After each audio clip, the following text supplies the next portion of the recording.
اعوذ باللہ من الشیطان الرجیم بسم اللہ الرحمن الرحیم اللہم وفقنا لما تحب وترضى واجعل عاقبۃ امورنا خیرا ولا تکلنا الی انفسنا طرفۃ عین ابدا۔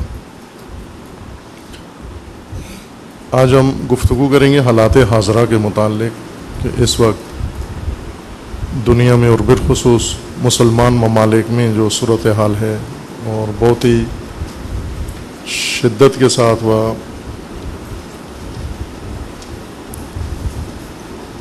اپنے عروج پہ پہنچی ہوئی ہے از نظر ابتری و افراتفری،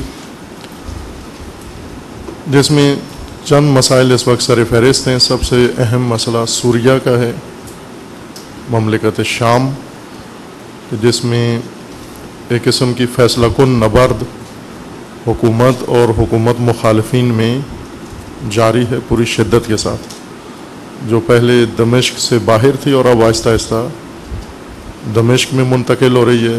دمشق جو حکومت کا مضبوط قلعہ تھا، ایک اڈا تھا، وہاں تک یہ جنگ جاری ہے۔ دوسرا مسئلہ اہم جو اس وقت سر فہرست ہے تمام دنیا کی خبروں میں، غائب ہے لیکن ہے بہت شدید مسئلہ، سوریہ کا مسئلہ سر فہرست ہے تمام دنیا کی خبروں میں، لیکن اتنا ہی دوسرا مسئلہ اہم و شدید ہے جو بالکل غائب ہے پوری دنیا کی خبروں سے، وہ سعودی عرب کے اندر جو کچھ صورتحال ہے موجودہ،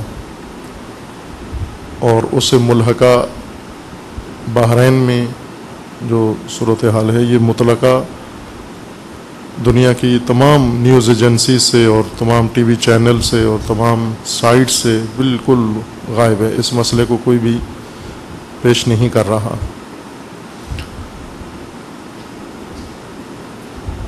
سوریہ میں جو فیصلہ کن نبرد ہے وہ بھی ایک تسلسل ہے گزشتہ ان واقعات کا جو مختلف عرب ممالک میں شروع ہوئے، افریقی ممالک میں اور عربی ممالک میں، خلیجی ممالک میں، اور پھر آہستہ آہستہ سوریہ تک پہنچے ہیں۔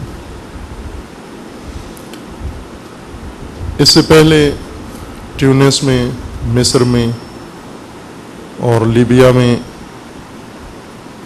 یہ تبدیلیاں رونما ہوئیں، حالات تبدیل ہوئے وہاں پر، اور اس وقت جو دلچسپ صورتحال ہے وہ مصر کی ہے کہ مصر میں الیکشن ہو گیا، پارلیمنٹ کا الیکشن ہوا، پھر اس کے بعد صدارتی الیکشن ہوا۔ پارلیمنٹ کے الیکشن میں دو پارٹیوں نے زیادہ ووٹ لیے دوسروں کی نسبت، اور دونوں ہی اسلام پسند پارٹیاں تھیں، اخوان المسلمین اور حزب نور جو سلفی جماعت ہے، وہابی یا سلفی افکار رکھنے والے افراد، انہیں زیادہ ووٹ ملے ہیں، حزب نور اور اخوان المسلمین، کہ دونوں اپنے طور پر اسلامی افکار کی طرف رجحان رکھتے ہیں۔ صدارتی انتخاب میں اخوان المسلمین کا نمائندہ کامیاب ہوا، البتہ ایک کافی کشمکش کے بعد الیکشن ہوئے، پھر دوسرے دور میں چلے گئے الیکشن۔ پہلے دور میں مطلوبہ ووٹ کوئی نہیں لے سکا کینڈیڈیٹ، دوسرے دور میں الیکشن گئے، پھر وہاں دو کینڈیڈیٹس کے درمیان احمد شفیق اور محمد مرسی کے درمیان مقابلہ ہوا، اور حسب توقع نتیجہ روک لیا گیا، اور ایک مدت کے بعد فوجی کونسل نے نتیجے کا اعلان کیا۔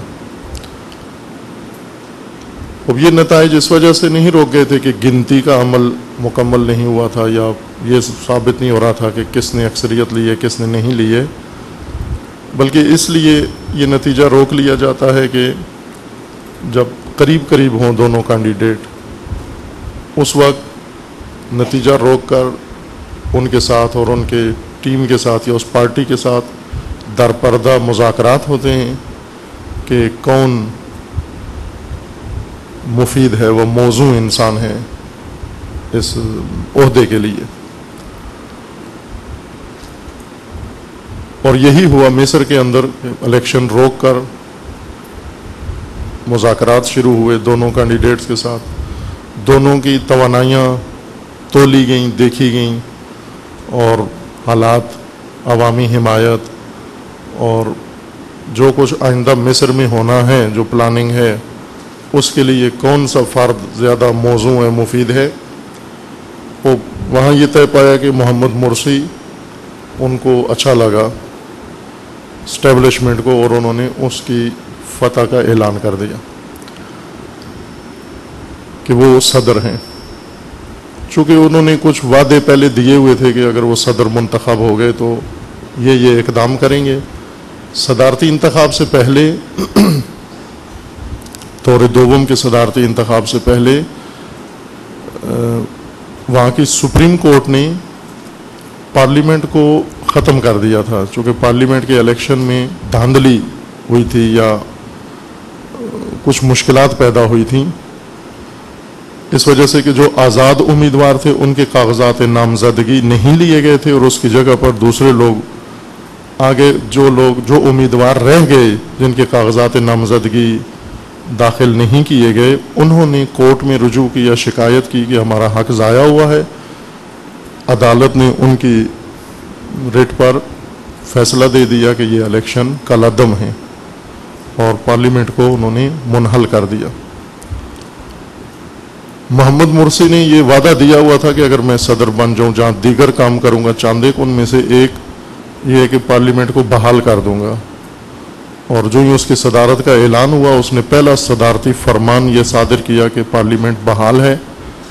پھر پارلیمنٹ کا ایک اجلاس بھی ہوا، اس کے اوپر فوجی کونسل نے اور سپریم کورٹ دونوں نے ایکشن لیا کہ یہ غیر قانونی ہیں۔ باہر کے جس طرح سے پہلے سے ایک منصوبہ تھا، طے تھا، اسی کے مطابق اس نے اپنا صدارتی فرمان واپس لے لیا، اور عدالت کے مطابق پارلیمنٹ ختم ہو گئی ہے مصر کے اندر۔ اب دوبارہ الیکشن ہوں گے پارلیمنٹ کے۔ مرسی صاحب جب اقتدار میں آئے ہیں تو ظاہر ہے ایک اسلامی چہرے کے طور پر، چونکہ مصر کی فضا اس طرح کی ہے، ماحول اس طرح کا ہے، وہاں پر ایک بہت ہی دیرینہ اسلامی بیداری مصر کے اندر پائی جاتی ہے، بلکہ یوں کہا جائے کہ باقی تمام بیداریوں کی جڑ مصری بیداری ہے، تو یہ مبالغہ نہیں ہوگا۔ سید جمال الدین افغانی جب سے مصر گئے اور وہاں جا کر انہوں نے بیداری اسلامی کے بیج بوئے، اس وقت سے مصر میں ایک سطح پر خواص کی حد تک یہ بیداری وجود میں آئی، جس میں بڑی بڑی شخصیات پیدا ہوئی ہیں جنہوں نے مصر کے اندر اسلامی بیداری کی تحریک چلائی، اور بعض اوقات یہ تحریک بیداری کی بہت مضبوط ہوئی، بعض اوقات سرکوب ہوئی۔ یہی صورتحال جو اس وقت موجود ہے، یہی پہلے ایک دفعہ مصر میں وجود میں آ چکی ہے، اور وہ جمال عبد الناصر، جو عرب دنیا کا بہت ہی مقبول رہنما گزرا ہے، جمال عبد الناصر مصری، جو سوشلسٹ خیالات کا آدمی تھا، فوجی تھا، ایک جونیئر افسر تھا فوج کا۔ کچھ مسلمان انقلابی افکار رکھنے والے افراد، انہوں نے ایک گروہ بنایا تھا جس میں کچھ فوجی بھی شامل تھے۔ ان فوجیوں میں یہ جمال عبد الناصر بھی تھا کہ یہ افکار رکھتے تھے انقلابی نوعیت کے، فوج کے اندر جونیئر افیسر تھے، یہ سارے جوان افیسر کے نام سے معروف تھے۔ یہ ان کا ایک گروہ تھا، بہرکیف انہوں نے متاثر ہو کر ان اسلامی تعلیمات سے یا انقلابی افکار سے متاثر ہو کر فوج کے ذریعے سے یا فوج کے اندر انہوں نے بغاوت کی، اور فوج کی مدد سے انہوں نے اقتدار قبضے میں لے لیا، انقلاب اس کا نام رکھا۔ اس طرح کے انقلاب پھر جب مصر میں آیا، اس کے بعد کئی ممالک کے اندر یہ انقلاب رونما ہوئے، از جملہ عراق کے اندر بالکل ہو بہو ایسے ہی فوجی برسر اقتدار آ گئے، جس میں حزب باس، صدام کی پارٹی، صدام اسی طرح سے برسر اقتدار آیا، اور صدام کے پیش رو کہ فوج کے ذریعے سے انہوں نے اقتدار پہ قبضہ کیا۔ لیبیا میں قذافی، معمر قذافی کرنل تھا فوج کا یہ بھی، اور اس نے بھی فوج کے ذریعے سے اقتدار حاصل کیا۔ مصر میں حافظ اسد، بشار اسد کا والد باپ، یہ بھی ایک جونیئر افسر تھا فوج کے اندر، اور یہ بھی سوشلسٹ خیالات کا تھا۔ یہ سب سوشلسٹ تھے یہ فوجی۔ معمر قذافی سوشلسٹ تھا، عراقی فوجی حسن البکر یا اس طرح کے جو دوسرے تھے یہ سوشل خیالات رکھنے والے تھے، سوشلسٹ تھے۔ اسی طرح حافظ اسد بھی سوشلسٹ تھا۔ حزب باس عراق کے اندر بھی تھی اور سوریہ کے اندر بھی تھی۔ ایک پارٹی تھی حزب باس، سوشلسٹ پارٹی تھی، جس کے دو شاخیں تھیں یا دو اس کے برانچیں تھیں، ایک عراقی اور ایک سوری یا شامی۔ عراق میں بھی کامیاب ہوئے یہ حکومت قائم کرنے میں، اور سوریہ میں بھی کامیاب ہوئے، لیکن چونکہ یہ کوئی باقاعدہ کسی نظریہ یا سسٹم کی حکومت نہیں تھی، فردی حکومتیں تھیں، لہذا ان کے راستے الگ الگ ہو گئے اور آپس میں ایک دوسرے کے ساتھ شدید مخالفت سوریہ اور عراق کی اسی وقت سے شروع ہو گئی۔ مصر میں مسلمان انقلابیوں کے توسط سے جمال عبد الناصر کو حکومت ملی، اور ابتدا میں انہوں نے بھرپور مدد کی اس کی، جمال عبد الناصر کی۔ اس وقت تک مسلمان انقلابی جمال عبد الناصر کے ساتھ تھے کہ جب تک وہ بہت مضبوط نہیں ہو گیا اور اپنے تمام حریفوں اور رقیبوں کو اس نے دبا نہیں لیا۔ جب مکمل طور پر وہ حالات پہ قابو پا چکا تو اس نے محسوس کیا کہ اس کے لیے اب خطرہ خود یہی مسلمان انقلابی ہیں، لہذا اس نے اب ان سے جان چھڑائی، اور اس کا پہلا جو قربانی جو بنی وہ شہید قطب ہیں، سید قطب، جو بہت بڑی شخصیت ہیں، بلکہ یہ آج کل ان کے بارے میں مختلف نظریات و اظہار ہیں۔ یہ موجودہ جو شدت پسندی ہے، جس کو اسلامی دہشت گردی کہا جاتا ہے، مسلمانوں کے اندر جاری ہے، اس کا بانی یا اس کا کہا جاتا ہے کہ شہید قطب در حقیقت انہوں نے یہ بنیاد رکھی ہے، یعنی ان کو بانی سمجھا جاتا ہے بعض کے نزدیک۔ البتہ شاید یہ بات اتنی درست نہ ہو، لیکن ان کے افکار میں اسلام پرستی بہت شدت کے ساتھ موجود ہے، یعنی وہ غیر از اسلامی نظام کسی اور چیز کو قبول نہیں کرتے۔ سید قطب، ان کے ایک اور بھائی ہیں محمد قطب ہیں، جو شاید ابھی زندہ ہوں گے، سعودی عرب میں دانشگاہ یونیورسٹی ام القرا میں استاد رہے ہیں، وہ بھی معروف رائٹر ہیں۔ باہر کے محمد قطب کو، شہید قطب کو، سید قطب کو، نہ محمد قطب کو، سید قطب کو ان تمام مسائل کا بانی سمجھا جاتا ہے، یعنی مغز متفکر انقلابی نہضت کا مصر کے اندر وہ سید قطب کو سمجھا جاتا ہے۔ اب سید قطب کے افکار سے پھر متاثر ہو کر بہت سارے اور جریان وجود میں ہے، جن میں سے ایک اخوان المسلمین ہیں، جو حسن البنا اور ان کے ساتھیوں نے تاسیس کی۔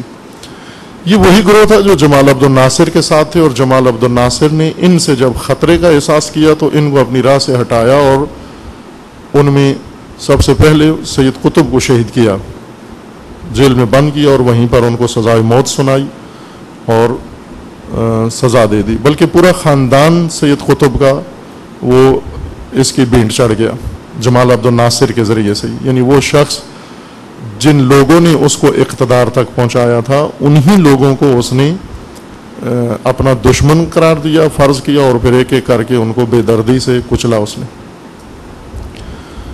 پھر جمال عبد الناصر پوری دنیا عرب کا ہیرو مانا جانے لگا، ایک بہت بڑا رہنما جو عرب دنیا کو متحد کر رہا تھا۔ جمال عبد الناصر جب تھا تو اس کے مخالف سعودی خاندان تھا، آل سعود اس کے مخالف تھے۔ باقی ساری عرب دنیا تقریباً اس نے اکٹھی کر لی تھی ایک پرچم کے نیچے، اور ہر ملک کے اندر صرف جمال عبد الناصر کے حکم سے حکومت یا عوام کچھ حرکت انجام دیتے تھے، بلکہ جس حکومت کو جمال عبد الناصر کی تائید حاصل نہ ہو وہ ضعیف حکومت تھی، کمزور حکومت تھی۔ جمال عبد الناصر کی حمایت سے حکومتیں عرب دنیا میں قوت پیدا کرتی تھی۔ خوب آخر کار جمال عبد الناصر بھی اس نے اپنی طرز سے جو حکومت کی ایک مصر کے اندر اور عرب دنیا کا لیڈر بنا، اور عربیت کو اس نے بہت زیادہ نمایاں کیا۔ شروع اسلامی افکار رکھنے والے افراد کی مدد سے اس نے کیا، اقتدار پر قابض ہو کر اس نے پان عربزم کا نعرہ لگایا، یعنی عربیت، عرب قومیت کا نعرہ اس نے لگایا، اور عرب قوم پرستی کو اس نے بہت زیادہ ہوا دی۔ اس کے بعد سے عرب قوم پرستی میں شدت آئی ہے، یعنی عرب قوم پرستی بعنوان سیاسی نظریہ بن گیا۔ پہلے قوم پرستی صرف قوم پرستی تھی، جس طرح ہر قوم کے اندر قوم پرستی کے عناصر موجود ہوتے ہیں، لیکن ایک سیاسی راستہ اس قوم کا الگ ہوتا ہے۔ لیکن قوم پرستی بعنوان سیاسی نظریہ یہ جمال عبد الناصر کے زمانے سے شروع ہوا، جو ابھی تک عربوں کے اندر موجود ہے۔ باہر کے جمال عبد الناصر جب ہٹ گیا، حکومت سے چلا گیا اور وفات ہو گئی اس کی، اس کے بعد انور سادات ایک اور فوجی برسر اقتدار آیا، جس نے آ کر وہ ایک مدت تک حکومت کی، جس میں مصر جمال عبد الناصر نے ہی اسرائیل کے خلاف جنگیں لڑی تھیں۔ وہ جو 6 جنگیں عربوں نے لڑی ہیں اسرائیل کے خلاف، وہ ساری تقریباً جمال عبد الناصر کی سربراہی میں لڑی گئی تھیں، اور ہر ایک میں ان کو شکست ہوئی، ہر جنگ میں عربوں کو شکست ہوئی، باوجود اس کے کہ پوری عرب دنیا جمال عبد الناصر نے اکٹھی کی ہوئی تھی۔ لیکن پھر بھی اسرائیل بھی ضعیف تھا، اسرائیل نوپا ملک تھا، بالکل ابتدائی ایام تھے، چند سال، یعنی 3-4 سال فرض کریں اسرائیل کو وجود میں آئے ہوئے، یا 5-6 سال ہوئے، تو اتنی مضبوط مملکت نہیں ہوتی، اسے بھی شکست نہیں دے سکے یہ اتنے مضبوط لیڈر اور فوجیں ایک تازہ بنے ہوئے ملک کو یا فوج کو شکست نہیں دے سکے۔ باہر کے اسرائیل کے ہاتھوں سے بہت ہی بری شکست کھائی انہوں نے، اور سارے علاقے آہستہ آہستہ اسرائیل نے ان کے قبضے میں کر لیے۔ صحرائے سینا مصر کا ایک بہت بڑا علاقہ یہ اسرائیل نے قبضے میں کر لیا۔ اسی طرح سوریہ کا بہت بڑا ایریا اسرائیل نے قبضے میں کر لیا، اردن کا بہت بڑا حصہ اسرائیل نے قبضے میں کر لیا، اور لبنان کا ایک بڑا حصہ، یہ وہ ممالک ہیں جن کی سرحدیں اسرائیل کے ساتھ ملتی ہیں۔ ایک بالکل نئی فوج نے اور نئے ملک نے، نئی قوم نے جو چند سال ہوئے ہیں وجود میں آئی ہے، اس نے ان سارے عرب ملکوں کی زمینوں پر، پڑوسیوں پر قبضہ کر لیا۔ بعد میں جمال جب چلا گیا تو انور سادات کی حکومت آئی، اس نے مذاکرات کے ذریعے سے صحرائے سینا واپس لے لیا، یعنی اسرائیل کو تسلیم کر لیا۔ کیمپ ڈیوڈ بہت معروف معاہدہ ہوا، اور اس نے اسرائیل کو تسلیم کر لیا، اور اس کے جواب میں اسرائیل نے صحرائے سینا خالی کر دیا، اور اس وقت سے مصر اور اسرائیل کے تعلقات برادرانہ، دوستانہ، اور پھر اس کے بعد مصر نے بہت تقویت کی، اسرائیل کی بہت مدد کی، ہر طرح کی تجارتی روابط، سیاسی روابط اور دیگر شعبوں میں تعاون، حتیٰ انٹیلیجنس کا تعاون مصر اور اسرائیل کا آپس میں قائم رہا۔ خوب یہی صورتحال اب دوبارہ ایک دفعہ مصر میں پھر تکرار ہوئی ہے، لیکن اب ایک اور انداز سے، کہ ایک مسلمان اور وہ بھی انقلابی افکار رکھنے والی جماعت، ایک معروف حزب کا نمائندہ، وہ برسر اقتدار آیا ہے، لیکن الیکشن کا نتیجہ روک کر جو معاملات طے ہونے تھے وہ سارے طے ہوئے ہیں، تو پھر انہوں نے مرسی کے جیت کا اعلان کیا ہے کہ یہ جیت گیا ہے۔ اب ان معاملات میں بہت ساری چیزیں ہیں جو آئندہ سامنے آئیں گی، اس وقت قابل از وقت ہے ان کے بارے میں گفتگو کرنا، لیکن یہ ہوگا، یعنی محمد مرسی مکمل طور پر جیسا کہ ظاہری حالات ہیں اس منصوبے کے مطابق جس کے تحت وہ مذاکرات کامیاب ہوئے اور اس کی جیت کا اعلان ہوا ہے، اس پر وفادار رہے گا، بلکہ حالات ایسے رہیں گے کہ اس کو کرنا پڑے گا ساتھ ساتھ۔ اس کی ایک علامت یہ ہے کہ جیتنے کے بعد فوراً سعودی عرب کا پہلا دورہ کیا اس نے، سب سے پہلے جیتنے کے بعد اس نے سعودی عرب کا دورہ کیا ہے۔ خوب یہ سیاسی لحاظ سے بہت اہمیت کی چیز ہوتی ہے کہ ایک سسٹم جب وجود میں آتا ہے یا جماعت، تو اپنے رجحانات، سیاسی رجحانات ظاہر کرتے ہیں وہ، کبھی بیان دے کر، کبھی کسی اقدام سے، کبھی کسی عمل سے۔ خوب یہ یورپ بھی جا سکتے تھے، مثلا ابھی فرانس میں الیکشن ہوئے، سارکوزی کو شکست ہوئی اور نیا صدر اولانڈ بنا، اور اس نے صدارت میں آتے ہی سب سے پہلا سفر جرمنی کا کیا ہے۔ اب یہ بہت بڑا ایک حادثہ سمجھا جاتا تھا وہاں پر کہ ایک صدر بنتے ہی سب سے پہلے کس ملک میں جاتا ہے، کس حکومت کے پاس جاتا ہے، کن لوگوں کی طرف رجحان کرتا ہے، یہ اس کے سیاسی مستقبل کی ایک علامت ہوتی ہے۔ خوب اس وقت مصر کے اندر جو مذہبی رجحان ہے اس کے اوپر سلفیت کی بہت گہری چھاپ ہے، یعنی وہابیت، سعودی عرب کے جو افکار ہیں، جو کہ مدت تک مصری دور رہے ہیں ان افکار سے، لیکن اس وقت سلفیت بہت نمایاں ہو کر مصر کے اندر غلبہ پا رہی ہے، اور سلفیت اس وقت مکمل طور پر امریکہ کے ساتھ ہم آہنگ ہے، یعنی امریکہ کی ایک فوج ہے سمجھ لیں دوسرے لفظوں میں۔ چونکہ سوریہ میں اس وقت جو مخالفین ہیں سوری حکومت کے، کچھ قوم پرست عناصر ہیں اور کچھ یا زیادہ سلفی عناصر ہیں، سوریہ کے اندر بھی اور سوریہ کے باہر بھی، مثلا لبنان کے سلفی، سعودی عرب کے سلفی، کویت کے سلفی، پاکستان کے سلفی، اور القاعدہ سے جو مربوط تھی سلفیت، وہ سارے یکجا ہو کر سوریہ کے اندر مخالف فوج بنائی ہے انہوں نے، کہ لگ بھگ ابھی اندازوں کے مطابق 20,000 کے قریب یہ آرمی بن گئی ہے سوری حکومت کے خلاف، جو مسلح ہیں اور ان کے پاس تمام وہ اسلحہ موجود ہے جو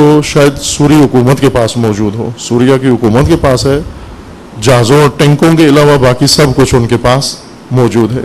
یہ اسلحہ ترکی نے دیا ہے، قطر نے دیا ہے اور سعودی عرب نے دیا ہے، اور ٹریننگ کیمپ ان کے لبنان میں، جنوب لبنان میں، شمال لبنان میں جہاں سلفی علاقہ ہے بالابک، وہاں پر ان کو باقاعدہ ٹرین کیا جاتا ہے۔ طرابلس اور بالابک میں ان کے ٹریننگ کیمپ ہیں، وہاں ان کو تربیت دے کر، بارڈر چونکہ لگتا ہے لبنان کا سوریہ کے ساتھ، باقی ممالک سے ان کو منتقل کیا جاتا ہے لبنان میں ان کو ٹریننگ دی جاتی ہے، ٹریننگ دینے کے بعد ان کو سوریہ کے اندر منتقل کر دیا جاتا ہے، اور اس وقت ایک بہت بڑی مضبوط فوج ہے جس کی حمایت میں تمام مغربی ممالک اور سر فہرست امریکہ ہے، اور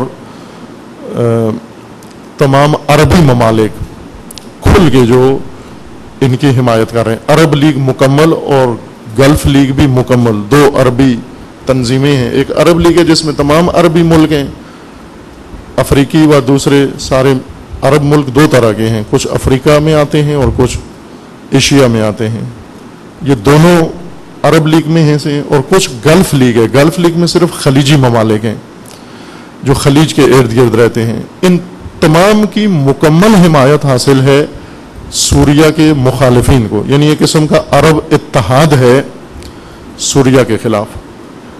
عراقی حکومت عرب لیگ یا گلف لیگ کے ہمراہ نہیں ہے، چونکہ شیعہ حکومت ہے مجموعی طور پر ایک عراق کے اندر، یا کہ مخلوط حکومت ہے شیعہ و غیر شیعہ، لیکن وزیر اعظم چونکہ شیعہ ہے یا اکثریت پارلیمنٹ میں شیعوں کی ہے، اس وجہ سے شیعوں کا غلبہ ہے عراق کے اندر۔ سوریہ کے ساتھ عراق کی دیرینہ مشکل ہے، شیعوں کی بھی اور سنیوں کی بھی آپس میں، جس طرح انڈیا پاکستان کے تعلقات ہیں، یہی صورتحال عراق اور سوریہ کے اندر ہے۔ سیاسی سطح پر بھی چپکلش ہے، اجتماعی طور پر بھی ان میں آپس میں کشمکش ہے، اور حکومتی سطح پر بھی ان میں آپس میں ہمیشہ نبرد ہے. یعنی صدام ہمیشہ سوریہ کا مخالف رہا ہے اور حافظ اسد ہمیشہ عراق کا مخالف رہا ہے. ایک بڑی وجہ سوریہ جو ایران کی حمایت کرتا رہا ہے جنگ میں، سوریہ اور عراق کے آپس کے جو تعلقات تھے وہ باعث بنے تھے. چونکہ سوریہ عراق کا مخالف ہے، عراق سوریہ کا مخالف ہے، شدید مخالف ہے. یعنی ہو بہو وہی تعلقات ہیں جو انڈیا اور پاکستان کے تعلقات ہیں. جس طرح پاکستان کے اندر انڈیا نفرت باقاعدہ طور پر ایک حب الوطنی سمجھا جاتا ہے کہ محب وطن وہ ہے جو انڈیا سے نفرت کا اظہار کرے. انڈیا کے اندر بھی ایسا ہی ہے. انڈیا میں محب وطن اس کو سمجھا جاتا ہے جو پاکستان کے ساتھ دشمنی کرے. جو پاکستان کا دشمن نہیں ہے اسے غدار وطن کا سمجھا جاتا ہے. یہ دونوں ملکوں کے اندر احساس ہے. یہی حال سوریہ اور عراق کا بھی ہے کہ ہو بہو یہی تعلقات ہیں، ان کے نفرت آمیز تعلقات ہیں. خوب، اس صورتحال میں عراقی حکومت اس وقت عرب لیگ کی حامی نہیں ہے، چونکہ عرب لیگ عراقی حکومت کی بھی مخالف ہے. یعنی عربی حکومتیں جتنی بھی ہیں یہ سب موجودہ عراقی حکومت کے مخالف ہیں. اور اسی طرح گلف لیگ جو زیادہ پیش ہے، چونکہ گلف لیگ میں خلیجی ممالک ہیں. خلیجی ممالک مکمل طور پر امریکی ایما پر کام کرتے ہیں. ان میں خود ذرا احساس شعور نہیں ہے ان کے اندر مکمل طور پر. ان کا سسٹم سارا مغربی چلاتے ہیں. ان کا وجود، ان کا ہر نظام مغربیوں کے ہاتھ میں ہے. خلیجی ممالک جتنے بھی ہیں، سعودی عرب ہے، عمان ہے، UAE ہے، دبئی، ابوظہبی، کویت ہے، قطر ہے، بحرین ہے، یہ تمام ریاستیں یہ سب کے سب عراقی حکومت کے مخالف ہیں. لیکن عراقی حکومت بھی اس وقت سوریہ کے حق میں نہیں ہے اپنے تعلقات کی وجہ سے، نہ گلف لیگ کی ہمراہی کی وجہ سے. اپنے تعلقات کی وجہ سے عراقی حامی نہیں ہے، بلکہ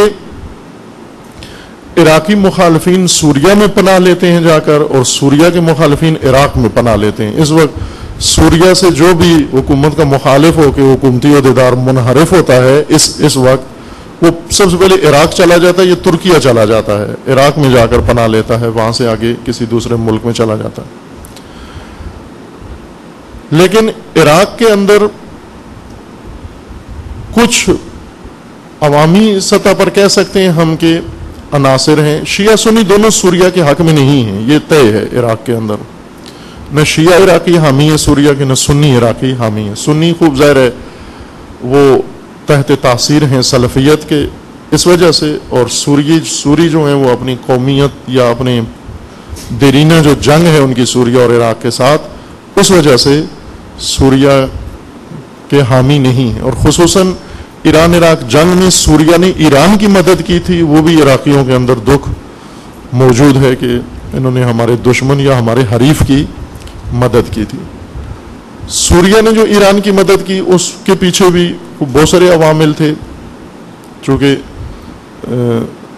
استفادہ کرتا تھا حافظ اسد ان موجودہ حالات سے جو خلیج کے اندر تھے مشرق وسطیٰ میں، تو ایران سے مدد ایران کی کم کرتا تھا اور مدد لیتا زیادہ تھا. سب سے بڑھ کر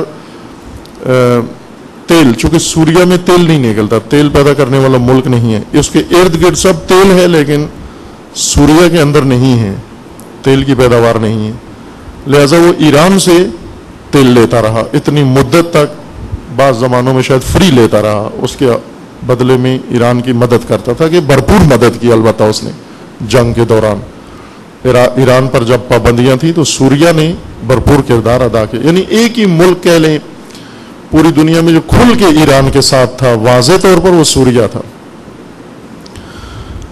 اور ایران بھی سوریہ کا ہمیشہ حامی رہا ہے. اس کی بڑی وجہ یہی ہے کہ سوریہ اسرائیل کے مخالف رہا ہے. ہر دور میں سوریہ اسرائیل کے مخالف رہا ہے، عملی مخالف رہا ہے.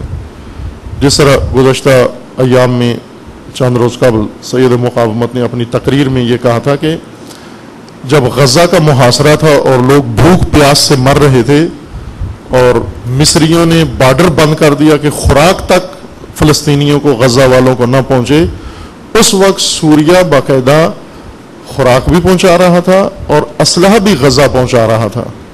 جب باقی عربوں نے بائیکاٹ کیا ہوا تھا فلسطینیوں کا، اس وقت سوریہ باقاعدہ غزہ والوں کی امداد کر رہا تھا. یہ غزہ ختم ہو جاتا اگر سوریہ کی سپورٹ نہ ہوتی، امداد نہ ہوتی. بلکہ اس کے پیچھے اب ایک وسیع داستان ہے کہ سوریہ کا یہ موقف کیوں ہے اور کن بنیادوں پر ہے. مذہبی موقف ہے ان کا، سیاسی موقف ہے، یا کوئی اقتصادی موقف ہے، یا اور کسی وجہ سے، یہ ایک الگ مسئلہ ہے.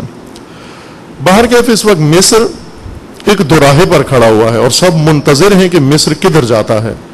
یہ اخوان المسلمین کا صدر اور یہ جماعت یہ کہاں جاتی ہے. اب ایک کوشش یہ ہے اس وقت ایران کی بھرپور کوشش یہ ہے کہ مصر کو اس نئی تبدیلی کے بعد اسلامی تحریک کے اندر شامل ہونا چاہیے، یعنی ایران کے ساتھ آ کر کھڑا ہو اور ایران کے ہمراہ ہو اور مل کر اسرائیل کے خلاف، مغرب کے خلاف، امریکہ کے خلاف جو جس طرح سے ایران کا موقف ہے اس طرح سے یہ ایک انقلابی موقف، ایک واضح اسلامی دینی موقف اختیار کرے.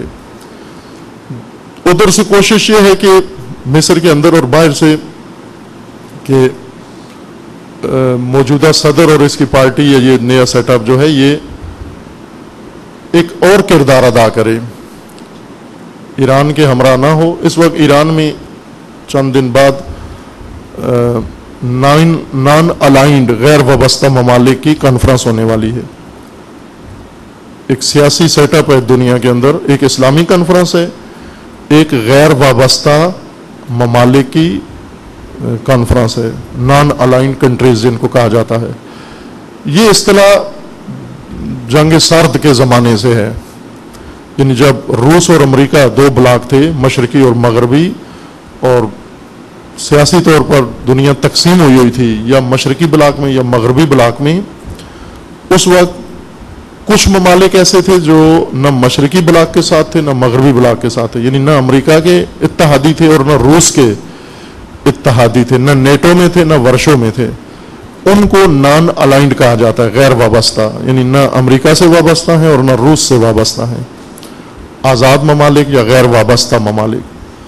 ایک ایسی بے خاصیت قسم کی کانفرنس ہے جس نے کبھی بھی کوئی رول ادا نہیں کیا، یعنی بیکار ترین ایک مجموعہ دنیا میں یہی غیر وابستہ ممالک کی کانفرنس ہے، جنہوں نے کچھ بھی نہیں کیا ابھی تک، عالمی حالات میں کوئی رول ادا نہیں کیا، جبکہ شاید سب سے بڑا سیاسی سیٹ اپ ہے اعضاء کے لحاظ سے، چونکہ 4-5 براعظم کے لوگ سب اس میں عضو ہیں، رکن ہیں، سب سے زیادہ تعداد ان کی بنتی ہے. یو این او میں اگر یہ ایک موقف اختیار کر لیں تو ممکن ہی نہیں ہے کوئی ان کی ایما کے بغیر کوئی فیصلہ ہو، یا دنیا میں جو بھی یہ سیاسی موقف اپنائیں ان کے بغیر ممکن نہیں ہے کوئی سیاسی طاقت کچھ کر سکے. لیکن چونکہ یہ خود غلام ممالک ہیں، نام غیر وابستہ نام ہیں سب وابستہ ہیں. مثلا غیر وابستہ ممالک میں ایک پاکستان ہے، وہ وابستہ ہے پاکستان. اسی طرح غیر وابستہ ممالک میں عرب ممالک سارے شامل ہیں، وہ وابستہ ممالک ہیں. یہ سارے کون کہتا ہے یہ غیر وابستہ ہے، نان الائنڈ ہے، یہ سب الائنڈ ہیں. لیکن ایک چہرہ انہوں نے اپنا بنایا ہوا ہے. چند روز بعد تہران کے اندر ان کی سربراہی کانفرنس ہونے والی ہے.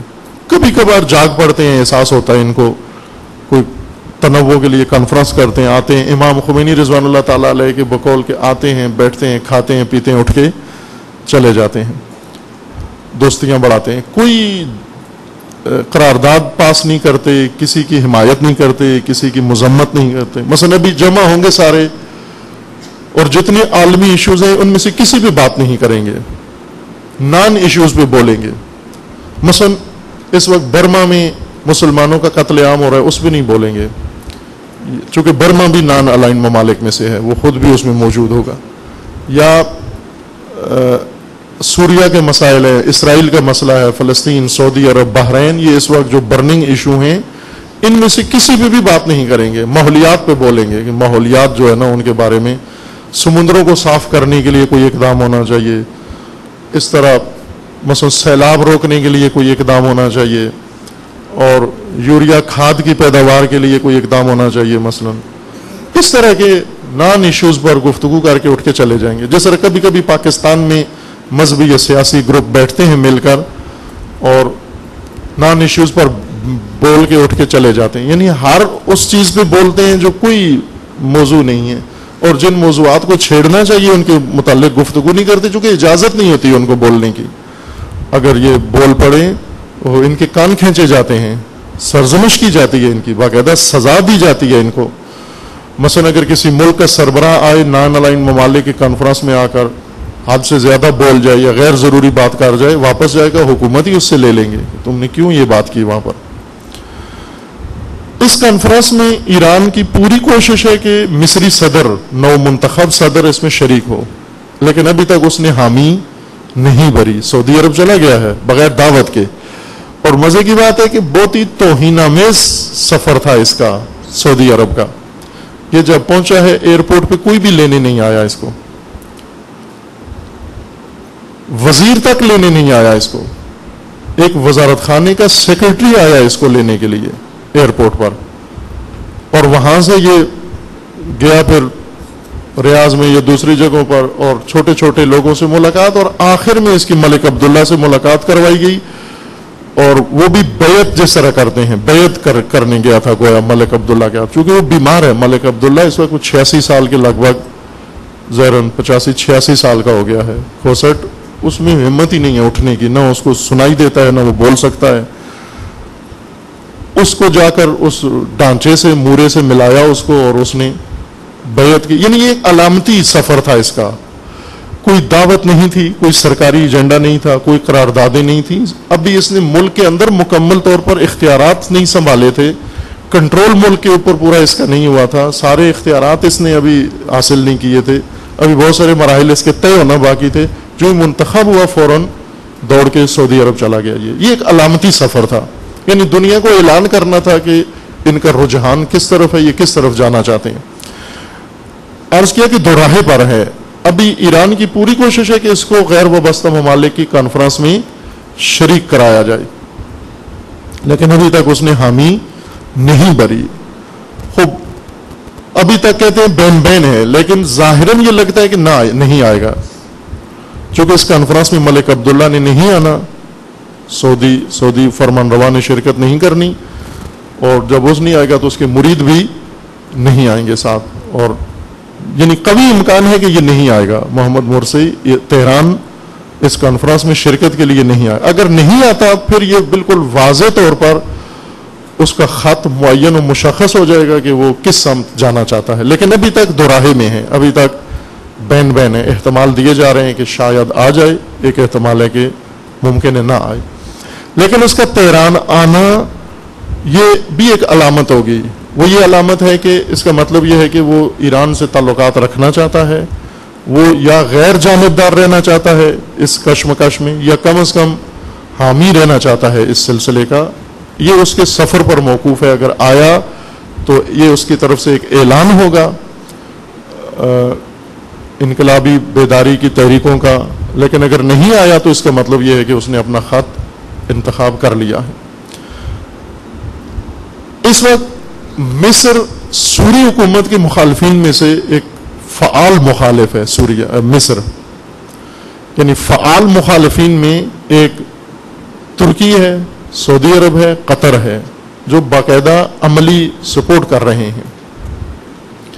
اور اس وقت مصر سے بھی ایک بڑی تعداد سلفی اسی 20,000 فوج میں, یہ 20,000 فوج چند ہفتے پہلے کی اعداد و شمار تھے, چونکہ اس میں ہفتگی اضافہ ہو رہا ہے, بلکہ کہیں ڈیلی اس فوج کے اندر اضافہ ہو رہا ہے. روزانہ پاکستان, بنگلہ دیش, ادھر ادھر سے, بنگلہ دیش سے تو شاید معلوم نہیں, لیکن پاکستان سے بھرتی کر کے یہ دھڑا دھڑ لے جا رہے ہیں سلفیوں کو تاکہ اس فوج کے اندر شریک ہوں.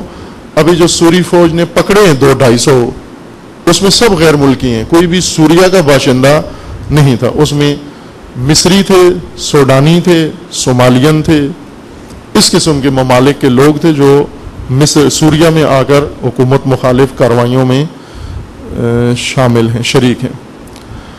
بہرکیف اس وقت تک مصر سوری حکومت کا مخالف ہے, بلکہ مخالفین کا حامی ہے. مجموعی طور پر جو مخالفین ہیں ان کا حامی ہے. تمام عرب ممالک مخالفین کے حامی ہیں. ایک بھی عرب ملک سوریہ کی حکومت کا حامی نہیں ہے. اس وقت سوری حمایت صرف 4 جگہ سے ہو رہی ہے. سوریہ کی حمایت ایک حزب اللہ ہے لبنان میں، کہ ظاہر وہ حکومت نہیں ہے، ایک تحریک ہے، ایک موومنٹ ہے. اور ایران ہے جو سب سے زیادہ حامی ہے، مضبوط حامی سوریہ کی حکومت کا ایران ہے. چائنا ہے اور روس. چائنا اور روس کی حمایت قابل بھروسہ نہیں ہے، چونکہ یہ بنیے ہیں دونوں ملک. یہ حمایت نہیں کرتے سیاسی بنیاد پر، ان کے مقاصد اقتصادی ہوتے ہیں زیادہ تر. یہ اس لیے امریکہ مخالف بلاک کی حمایت کرتے ہیں تاکہ امریکہ سے کچھ نہ کچھ کرایہ وصول کریں، قیمت وصول کریں، اور بہت فائدہ ہوتا ہے. ابھی تک روس نے بہت فائدہ اٹھایا ہے اس سے. مثلا ایرانی ایشو پر، ایران کا جو نیوکلیر مسئلہ ہے کہ ایک بڑا دنیا میں ایشو جو بنا ہوا ہے وہ ایران کا نیوکلیر پلان ہے کہ مغربی ممالک نہیں چاہتے کہ ایران ایٹمی توانائی حاصل کرے. روس حامی ہے ایران کے ایٹمی توانائی کا، لیکن ہر قرارداد جو ایران کے خلاف کہیں بھی پاس ہوتی ہے روس اس کو ووٹ دے دیتا ہے ایران کے خلاف، لیکن دیر سے، آخر میں جا کر. پہلے مغربی بلاک ایران کے خلاف ایک تحریک چلاتا ہے، روس اس کی مخالفت کرتا ہے. پھر مغربی امریکن اور دوسرے یورپین یہ روس کو راضی کرتے ہیں، راضی کرنے کی قیمت طے کرتے ہیں کہ کیا چاہیے تجھے. وہ روس اپنی قیمت مانگتا ہے کہ مجھے یہ چاہیے. اور زیادہ تر چونکہ اقتصادی بدحالی کا شکار ہے روس، اقتصادی مراعات مانگتا ہے، یعنی اس کی تجارت پہ جو پابندیاں ہیں وہ اٹھا دیں، ڈیوٹی جو کسٹم ہے وہ اٹھا دیں، فلاں چیز اٹھا دیں، یہ معاہدہ ہم سے کر لیں. اس طرح کی اقتصادی مالی مراعات لے کر ایران کے ایشو کو ایک کارڈ کے طور پر استعمال کرتا ہے، اور آخر کار ایران کے خلاف ہی روس قدم اٹھاتا ہے.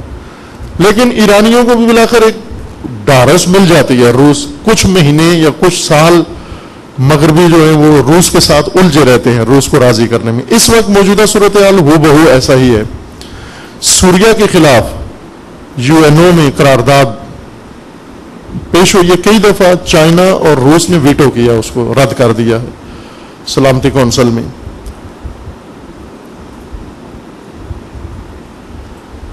چونکہ اس قرارداد کے مطابق سوریہ پر باقاعدہ طور پر نیٹو فوج یا UN کی فوج حملہ کر سکتی ہے، فوجی حملے کا جواز پیدا ہو جاتا ہے اگر یہ قرارداد سلامتی کونسل میں پاس ہو جائے روس کے خلاف. آرٹیکل نمبر 7 جو سلامتی کونسل کا ہے اس زمرے میں سوریہ کو لانا چاہتے ہیں. اگر یہ ہو جائے تو اس کا مطلب یہ ہے کہ سوریہ پر فوجی یلغار جائز ہوگی، جس طرح لیبیا پر یا افغانستان پر یا عراق پر UN کی مدد سے یہ فوجی چڑھائی کی گئی. اسی طرح چاہتے ہیں کہ اب سوریہ پر بھی UN کو اجازت دے تاکہ اس پر یلغار کی جائے. چائنا اور روس دونوں ڈٹے ہوئے ہیں، ابھی تک اجازت نہیں دے رہے یا موافقت نہیں کر رہے. درپردہ مغربی بلاک پوری طور پر حمایت کر رہا ہے سوریہ کے مخالفین کی، لیکن باقاعدہ رسمی طور پر ابھی تک اجازت UN سے نہیں ملی. خب یہ سوریہ یا روس یا چائنا پر کوئی بھروسہ نہیں ہے. اگر امریکہ یا یورپین کو ایک بڑی آفر کرے اقتصادی، مثلا چائنا کو، کہ آپ کا ٹیکسٹائل یورپ میں فری ہو جائے گا، کوئی پابندی نہیں ہے، آپ کی تجارت فری ہے، آپ بے شک جتنا مال بیچنا چاہتے ہیں یورپ میں بیچیں اور یورپی منڈیوں میں بیچیں آ کر، چائنا فوراً سوریہ کے خلاف ووٹ دے دے گا. اس میں کوئی، چونکہ اس کا سیاسی موقف ہوتا نہیں ہے، اس کا ہمیشہ اقتصادی موقف ہوتا ہے. اگر اس کو نظر آ رہا ہو فائدہ، اس میں اقتصادی فائدہ ہے ہمارا، تو وہ کر گزرتا ہے یہ کام. اسی طرح روس بھی، اس پر کوئی بھروسہ نہیں ہے. لیکن قابل اعتماد ساتھی سوریہ کے اس وقت حزب اللہ ہے اور ایران، کہ دونوں سمجھے ایک ہی ہیں، یعنی دو نہیں ہیں، ایک ہے. ایران اور حزب اللہ دو چیزیں نہیں ہیں. ایران بہت ہی با تجربہ ملک ہے. ایرانی حکومت اور ایرانی فوج، ایرانی سپاہ با تجربہ ترین حکومت اور با تجربہ ترین فوج دنیا کے اندر اس وقت ایرانی فوج ہے. چونکہ جب سے انقلاب آیا ہے کوئی دن ایسا نہیں رہا جب ایران کے خلاف، انقلاب کے خلاف کوئی بحران کھڑا نہ کیا گیا ہو، اور اس بحران پہ قابو پانا، اس بحران سے نمٹنا، جنگ 8 سال جنگ لڑی اس فوج نے، 34 سال سے امریکہ کے مقابلے میں ڈٹے ہوئے ہیں، اقتصادی پابندیاں 34 سال سے ان پر ہیں، سیاسی بائیکاٹ ہے، عالمی سطح پر ان کے ساتھ بائیکاٹ ہے، اور ہر طرح کی مخالفت اندر باہر ان کے خلاف شورشیں کرانا، بغاوتیں کرانا، یہ روزمرہ کا معمول ہے. اور اس وقت ایرانی حکومت اتنی ماہر ہو چکی ہے بحرانوں کو قابو کرنے میں کہ پوری دنیا میں کسی کے پاس اتنا تجربہ یقیناً نہیں ہے جتنا اس وقت ایرانی حکومت کے پاس یا ایرانی فورسز کے پاس ہے. اس لیے آسانی سے، چونکہ اصلی ٹارگٹ ایران ہے ان سارے حوادث میں، فیصلہ کن جنگ جو ہونی ہے وہ ایران کے ساتھ ہے، اور ایران کو کمزور کر کے جنگ کرنا چاہتے ہیں. موجودہ ایران کے ساتھ جنگ کی جرت کوئی بھی نہیں کر سکتا جب تک ایران کو کمزور نہ کر دیں. کمزور کئی لحاظ سے، اقتصادی لحاظ سے کمزور کر دیں، اس لیے اقتصادی پابندیاں لگائی ہیں. عوامی حمایت کے لحاظ سے کمزور کر دیں، چونکہ پابندیوں کی وجہ سے مہنگائی ہوگی، مہنگائی کی وجہ سے لوگ حکومت کی تائید چھوڑ دیتے ہیں، حکومت کے حامی نہیں رہتے، خصوصاً وہ لوگ جن کو کوئی نظریہ نہ ہو یا نظریاتی لوگ نہ ہو اور صرف کھانا پینا عوام ہو، تو وہ زیادہ دیر برداشت نہیں کر سکتے. لہذا اس مہنگائی میں اور ان مشکلات کے اندر عوامی حمایت کم ہونے کا ان کو توقع ہے مغربیوں کو کہ ہم اگر یہ پابندیاں جاری رکھیں دباؤ تو ایران کی عوامی حمایت کم ہو جائے گی. اسی طرح سیاسی طور پر ایران کو نہتا کر دیں کہ کوئی ملک ایران کے ساتھ کوئی معاہدہ نہ کرے، اور جس میں کامیاب ہیں. مثلا ابھی پاکستان کو دیکھ لیں کہ ایران سے گیس لینا، پاکستان کے تمام مسائل حل ہو جاتے ہیں انرجی کے. یہ لوڈ شیڈنگ ختم ہو جاتی ہے، انڈسٹری چل پڑتی ہے، جتنی مشکلات ہیں پاکستان کی حل ہو سکتی ہیں اگر اس کو منبع انرجی کا مل جائے. چونکہ گاڑیاں ساری سی این جی پہ ہو گئی ہیں، سی این جی کو گیس کی ضرورت ہے. تمام ابھی انرجی جو مثلا پہلے الیکٹریکل انرجی تھی یا کوئلہ کی انرجی تھی یا دوسری انرجی تھی، اس کے جاگزین گیس کی انرجی ہوئی ہے.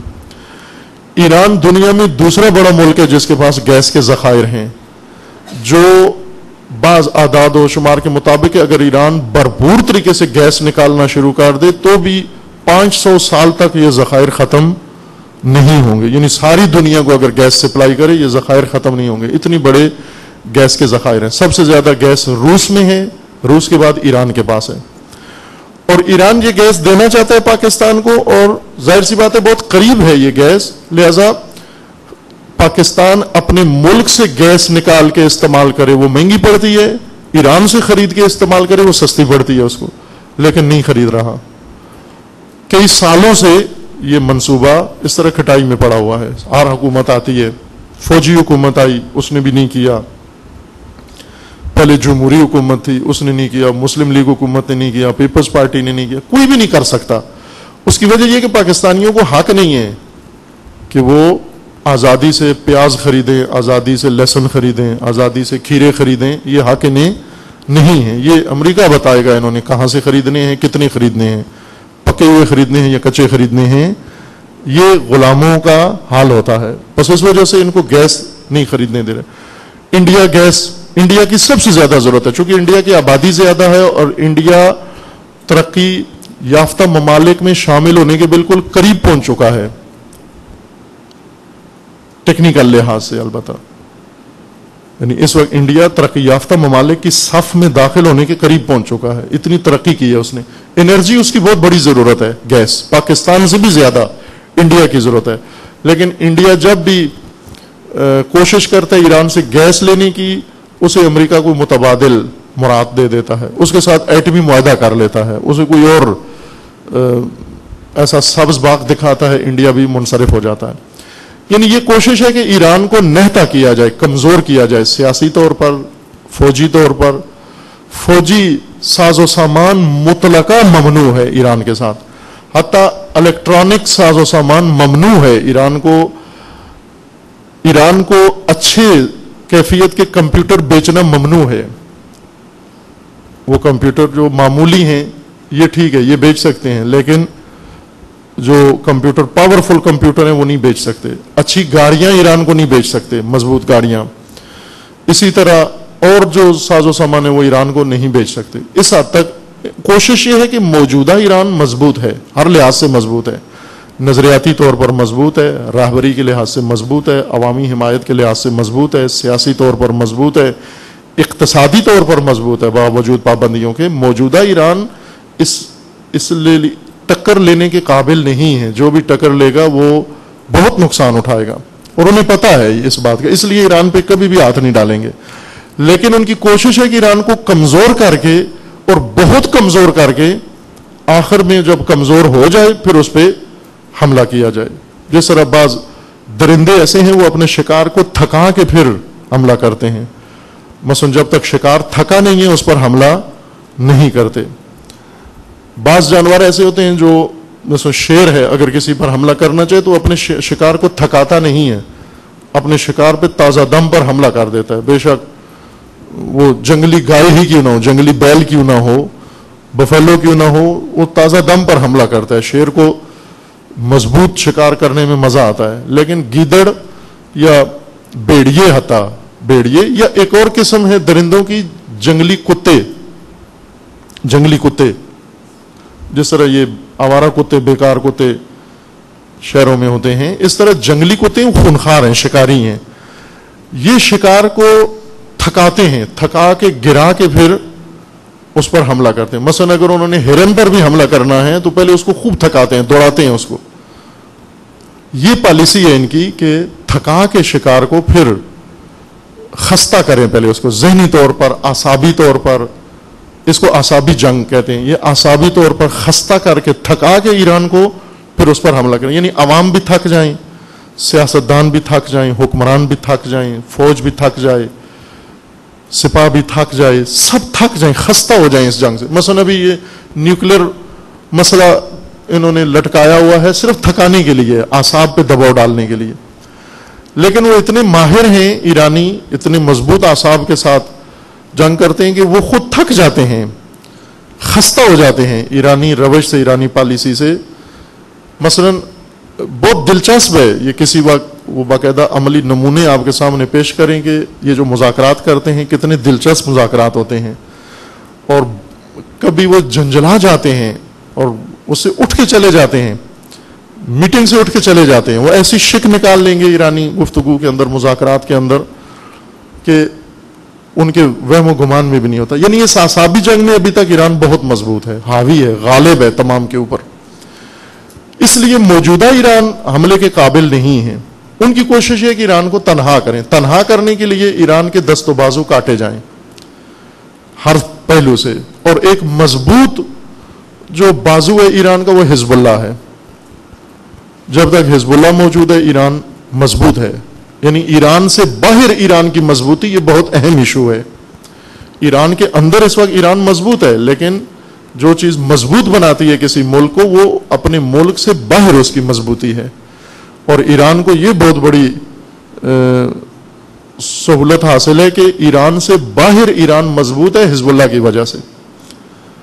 جس طرح مثلا امریکہ سے باہر بہت مضبوط ہے اپنے مہروں کی وجہ سے، جو اس نے رکھے ہوئے ہیں سیاسی حکومتیں دوسرے تیسرے.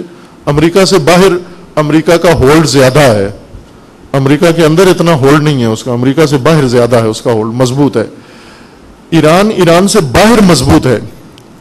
حزب اللہ کو ختم کرنے کے لیے اور اسرائیل کو فری ہینڈ دینے کے لیے ضروری ہے کہ سوریا کو راستے سے ہٹایا جائے. سوریا ایک بہت بڑا بازو ہے ایران کا، سوریا کا بڑا اہم رول ہے. اب توجہ کریں، پہلے یہ تاثر تھا کہ سوریا فقط ایک پل ہے، کہ ایران فلسطین کی مدد کرتا ہے اور حزب اللہ کی مدد کرتا ہے، غزہ کی مدد کرتا ہے، حماس کی مدد کرتا ہے سوریا کے ذریعے سے. سوریا فقط ایک ذریعہ ہے. جس طرح مثلا امریکہ افغانستان میں موجود اپنی افواج کی مدد کرتا ہے، سپلائی، نیٹو سپلائی، یہ جو ٹرک ٹینکر جا رہے ہیں پاکستان سے، پاکستان صرف ایک پل ہے، راہ ہے. صرف ایک راستہ ہے اور اپنا ٹیکس لیتا ہے پاکستان $1000 پر ٹرک. ابھی یہ جلد سے جلوس ہو رہے ہیں کہ تھوڑے ان کی کرایہ بڑھ جائے. دفاع پاکستان کونسل، چونکہ سب کو خرچہ وہیں سے نکالنا ہوتا ہے، امریکہ سے ہی سب کا خرچہ نکلتا ہے نا. یہ 22-23 جماعتیں، ان سب کا خرچہ امریکہ نے دینا ہوتا ہے. اور $1000 پر ٹرک اگر ہو تو وہ 22 جماعتیں ہوں، حکومت کا اتنی بڑی مشینری ہو، پھر کارندے ادھر ادھر سارے ملا کے تو وہ کم پڑ جاتے ہیں. شاید $50 بھی ایک کے حصے میں نہیں آتے پر ٹرک، $50 بھی نہیں ان کے جیب میں جاتے، تو یہ کم محسوس ہوتے ہیں ان کو. اس لیے یہ سب شور مچا رہے ہیں کہ ہم نیٹو کا ٹرک نہیں گزرنے دیں گے، تاکہ یہ پاکستان نے یہ جو پابندی لگائی تھی تو $5000 پر ٹرک رکھا تھا انہوں نے کہ $5000 پر ٹرک دیں گے تو ہم گزرنے دیں گے. اگر 5000 امریکہ مان لیتا ایک جلوس بھی نہیں نکلنا تھا پاکستان میں نیٹو کے خلاف، بلکہ یہ کہتے کہ افغانستان اسلامی ملک ہے اور اس اسلامی ملک میں یہ ساز و سامان اس کی ترقی کے لیے جا رہا ہے، لہذا یہ ضرور جانا چاہیے، اس کی حفاظت کرنی چاہیے، اور اس کی مخالفت کرنے والا اسلام سے خارج ہے، کافر ہے وہ. لیکن اس وقت یہ ٹرک چونکہ $1000 میں گزر رہا ہے لہذا نہیں جانا چاہیے. اس وجہ سے یہ جلد سے جلوس، چونکہ پاکستانی گورنمنٹ خوب ان کو اجازت دیتے ہیں اسلام آباد میں ریلی نکالیں، چمن میں جا کے ریلی نکالیں، بارڈر پہ ریلی نکالیں، کہیں بھی ریلی نکالیں، یہ قوم نکال سکتی ہے.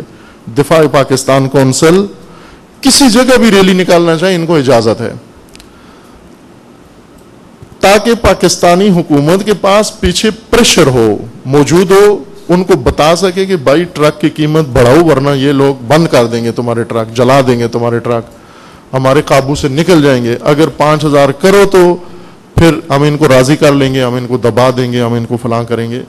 باہر کے ممکن ہے زیادہ سے زیادہ، ابھی $1000 ہے، میرا خیال ہے زیادہ سے زیادہ $1500 ہو جائے گا ان جلوسوں کے نتیجے میں، اور یہ جلوس ختم ہو جائیں گے، حکومت گھٹنے ٹیکنے پر مجبور ہو جائے گی اور دفاع پاکستان کونسل کی فتح ہو جائے گی. پھر ٹھیک ہے، یہ نیٹو بھی جاری رہے، جو کچھ مرضی ہے یہاں سے گزرے، کسی کو کوئی پرواہ نہیں ہوگی. جس طرح پاکستان ایک پل بنا ہوا ہے امریکی افواج تک امریکی سامان پہنچانے کے لیے، اسی طرح یہ گمان تھا پہلے کہ سوریا ایک پل ہے ایرانی ساز و سامان حزب اللہ تک و ایرانی ساز و سامان فلسطین پہنچانے کے لیے. لیکن جس طرح سید مقاومت نے صراحت سے کہا کہ نہ، سوریا صرف پل نہیں ہے بلکہ سوریا باقاعدہ ایک فریق ہے اس میں، اس جنگ کے اندر ایک فریق کے طور پر ہے، یعنی خود ملوث ہے، باقاعدہ فلسطین کی مدد کرتا ہے، حزب اللہ کی مدد کرتا ہے. نہ صرف ایک پل ہے کہ یہاں سے اس کی لاجسٹک سپلائی گزرتی ہے حزب اللہ کی، بلکہ اس وقت یہ یقین ہے سب کو کہ اگر سوری حکومت ختم ہوتی ہے، یہ دباؤ جو بڑھ رہا ہے، اس کے بعد اگر سوری حکومت گرتی ہے،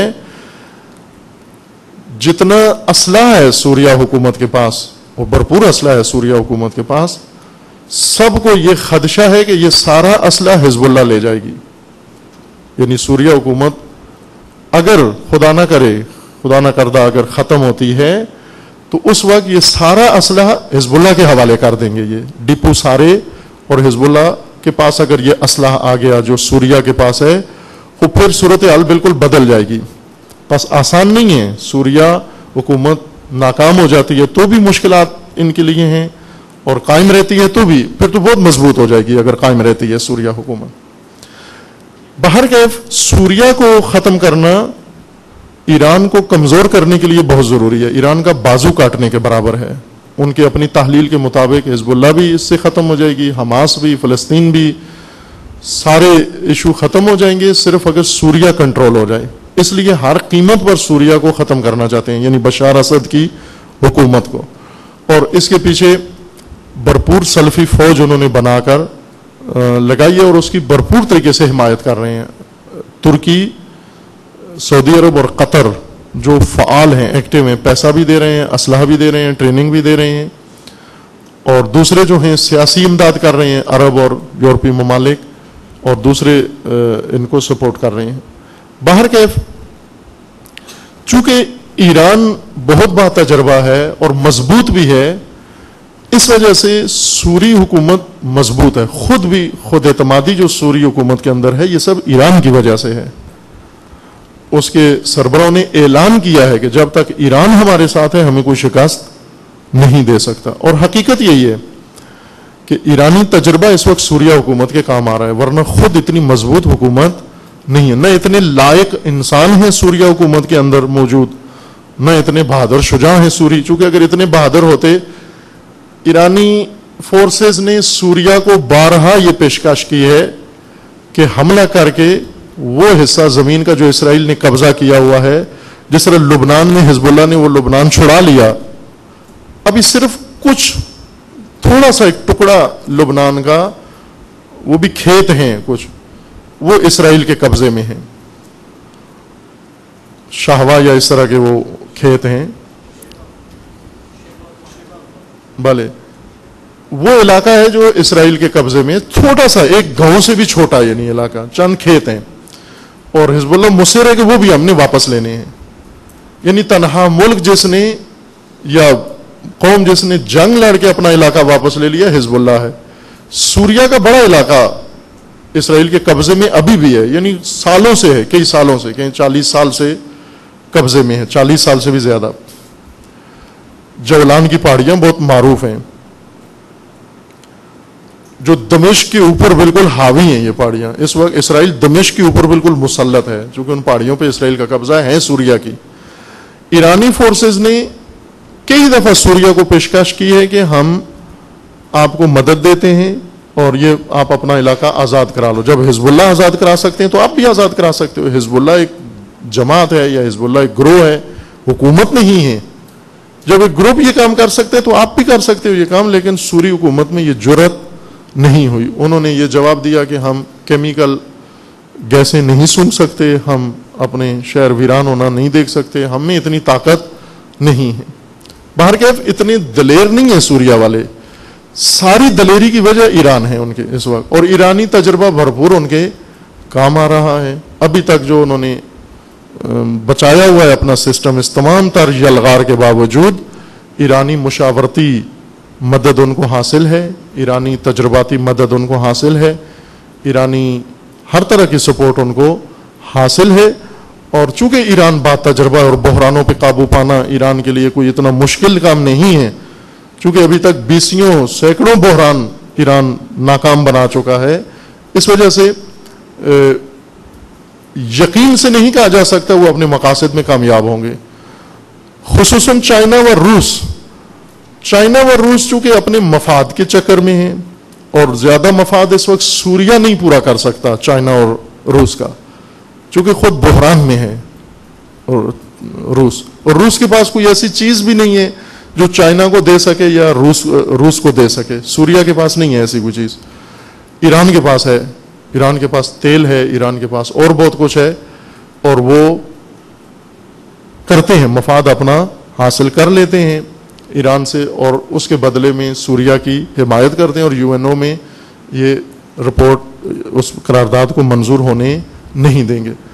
اگر یو این او میں یہ قرارداد منظور نہیں ہوتی اور سوری حکومت جس خود اعتمادی کے ساتھ ابھی میدان میں ڈٹی ہوئی ہے, کچھ عرصہ چند ہفتے اگر اور گزر جاتے ہیں پھر سوریہ بحران سے باہر آ جائے گا. چونکہ پہلے انہوں نے سوریہ کے اوپر دباؤ ڈالا ہوا تھا کوفی عنان کے منصوبے کے ذریعے سے اور عربوں کے ذریعے سے, لیکن گزشتہ ہفتے جو دھماکہ ہوا دمشق کے اندر, جس میں سیکیورٹی کونسل کے بنیادی لوگ سوریہ کے اندر ہٹ ہوئے, قتل ہو گئے, وزیر دفاع ان کا, ڈیفنس منسٹر اس میں مارا گیا, سیکیورٹی چیف ان میں مارا گیا, اور اسی طرح کے چوٹی کے جو افراد تھے جو اس جنگ میں ہراول دستہ تھے تقریباً وہ 4-5 سارے اس اجلاس کے اندر, میٹنگ کے اندر دھماکہ ہوا اور اسے وہ ختم ہو گئے وہاں پر.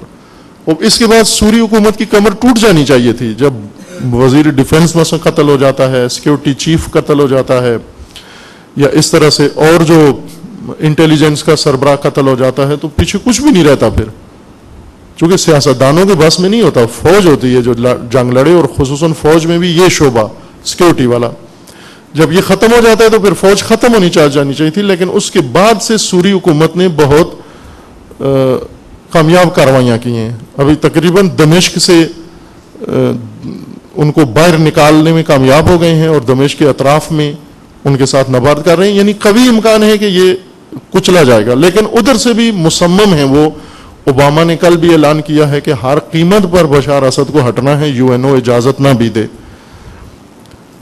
پھر بھی ہم یہ کام کریں گے. اور اسی طرح یورپی ممالک نے بھی یہی اعلان کیا ہے اس کے مشابہ، اور عرب ممالک بھی، ترکیہ بھی اس بات پر مصر ہے کہ یہ کام ہم نے، چونکہ سوریہ کو ہٹانا یہ بہت ضروری ہو گیا ہے ان کو، اسرائیل کو تحفظ دینے کے لیے اور ترکی کو لیڈر بنانے کے لیے اور اس پورے مشرق وسطیٰ کے لیے جو امریکی پلان ہے اس کو کامیاب کرنے کے لیے یہ ان کی پلاننگ ہے. اس کے ساتھ ساتھ جو حالات چل رہے ہیں وہ بحرین میں پہلے سے خوب حالات معلوم ہے سب کو، کم از کم میڈیا پہ نہیں بھی آتے لیکن پھر بھی اپنے تئیں شیعہ کو معلوم ہے کسی حد تک کہ وہاں ایک تحریک چل رہی ہے. اکثریت شیعہ ہیں اور وہ ایک حکومت کے خلاف، آل خلیفہ کے خلاف تحریک چلا رہے ہیں. اب اس تحریک میں بہتری بہت آ گئی ہے، اس کے شعاروں میں، اس کے طریقہ کار میں. پہلے وہ ان کا نعرہ یہ تھا کہ بالروح بالدم نفدی کا بحرین یا بحرین، یعنی ہم اپنی روح اور خون کے ذریعے سے اے بحرین آپ پر قربان ہیں. بحرین پر قربان تھے. یعنی ایک نیشنلسٹ تحریک تھی، یوں کہیں ایک وطن پرستی کی تحریک تھی. کوئی اسلامی شعار بھی نہیں دیتے تھے اور باوجود اس کے کوئی علماء رہبری کر رہے ہیں اس تحریک کی، لیکن ہر شعار دیتے تھے وطن پرستی کا اور بحرین پرستی کا، اسلامی شعار نہیں دیتے تھے. ابھی آ گئے ہیں ان کے اندر، کافی تحریک کے اندر وہ خلا پر ہو رہے ہیں. ظاہر تجربہ بھی بڑھ رہا ہے ان کا، اور یہ بھی ہمت ہے ان کی کہ ابھی تک اس سخت سرکوب کے اندر انہوں نے اس تحریک کو زندہ رکھا ہوا ہے. ہر جان پہلے والی شدت نہیں ہے لیکن انہوں نے مرنے بھی نہیں دیا، اس کو زندہ رکھا ہوا ہے. لیکن پوری دنیا نے بائیکاٹ کیا ہوا ہے جس کی خبریں باہر منتقل نہیں ہوتی. لیکن نئی جو ایک صورتحال پیش آئی ہے وہ سعودی عرب کے اندر ہے. سعودی عرب میں مدت سے یہ لاوا پک رہا تھا اور اب وہ لاوا پک کے پھٹ پڑا ہے کہ شیعہ جو تقریباً 15 سے 20% کے قریب سعودی عرب میں شیعہ ہیں عالمی اعداد و شمار کے مطابق، اور مشرقی سعودی عرب سارا شیعہ نشین ہے. وسطی سعودی عرب میں بھی شیعہ ہیں لیکن مشرقی حصے میں سارے شیعہ ہیں. جو قطیف کا علاقہ ہے، زہران دہران کا علاقہ، یہ سب شیعہ. یعنی جو تیل، جہاں سعودی عرب کا تیل پیدا کرنے والا علاقہ، تیل نکالنے کا علاقہ ہے، وہ سارا شیعہ نشین ہے. خلیج کی طرف اور کویت کے بارڈر کے ساتھ ساتھ یہ سارا شیعہ نشین علاقہ ہے. یہ محروم ترین طبقہ تھا سعودی عرب کے اندر.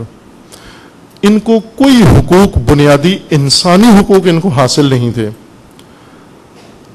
بلکہ حیوانات سعودی عرب میں زیادہ باحقوق تھے شیعوں کی نسبت. شیعوں کو ذرا برابر کوئی حق نہیں، کسی قسم کی کوئی مراعات، کسی حکومتی ادارے میں ان کو ملازمت نہیں دی جاتی، کوئی تجارتی میدان ان کو نہیں دیا جاتا، کوئی اجتماعی فعالیت ان کے لیے نہیں ہے.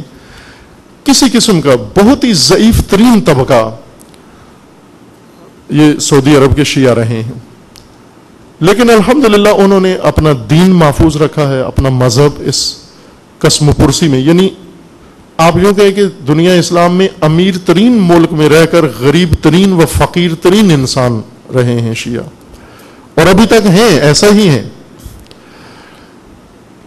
لیکن ذہنی طور پر جو فقر ان کے اوپر حاوی تھا وہ مالی فقر سے زیادہ تھا. ذہنی فقر یہ تھا کہ یہ تقیہ میں تھے، کاملاً تقیہ میں تھے. یعنی ایک قسم کا عملی مذہب چھوڑ چکے تھے، صرف ذہنی طور پر مذہب سے ایک وابستگی تھی. انقلاب اسلامی کے بعد ان میں جرأت پیدا ہوئی اور بہت فرق آیا، اور آہستہ آہستہ انہوں نے اپنا مذہبی تشخص بنانے کی قائم کی. گم ہو چکے تھے، کھو چکے تھے یہ اس ماحول کے اندر. لیکن اب وہ بے بیدار ہوئے ہیں اور اپنا دینی و مذہبی تشخص بنا لیا ہے انہوں نے.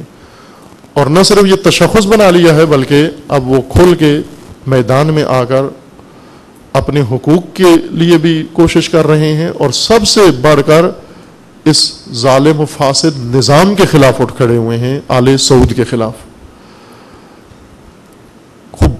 گزشتہ تقریباً 2 سالوں سے سعودی عرب میں ایک بیداری پیدا ہوئی جس کو دنیا میں نہیں پیش کیا گیا تھا. شیعوں کو بھی معلوم نہیں ہے، پوری دنیا میں خود شیعہ بھی بے خبر ہیں کہ سعودی عرب میں کیا صورتحال ہے.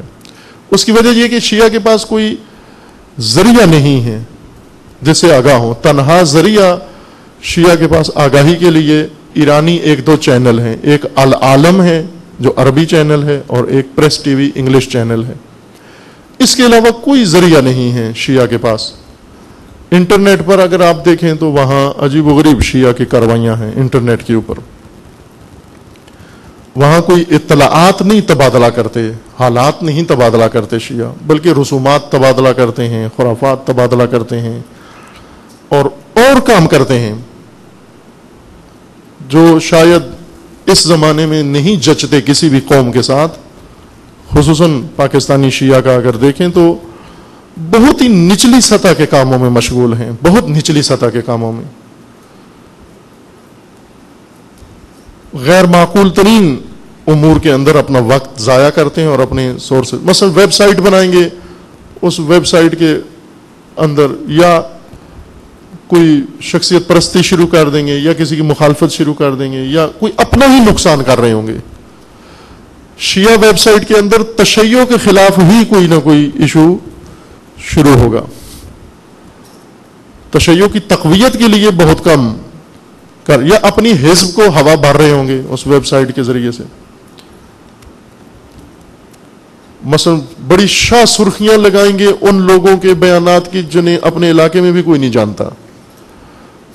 مثلا فلاں علاقے میں ایک پارٹی کے رکن نے یہ بیان دیا ہے، وہ اس علاقے والوں سے پوچھیں اس علاقے میں کوئی اس نام کا آدمی ہے، انہیں نہیں معلوم. اس کے اپنے رشتہ داروں کو بھی نہیں معلوم کہ ہمارے علاقے میں کوئی اس قسم کا آدمی رہتا ہے، لیکن یہ اپنی سائٹ پر بہت بڑی سرخی سیاسی رہنما کے طور پر اس کو.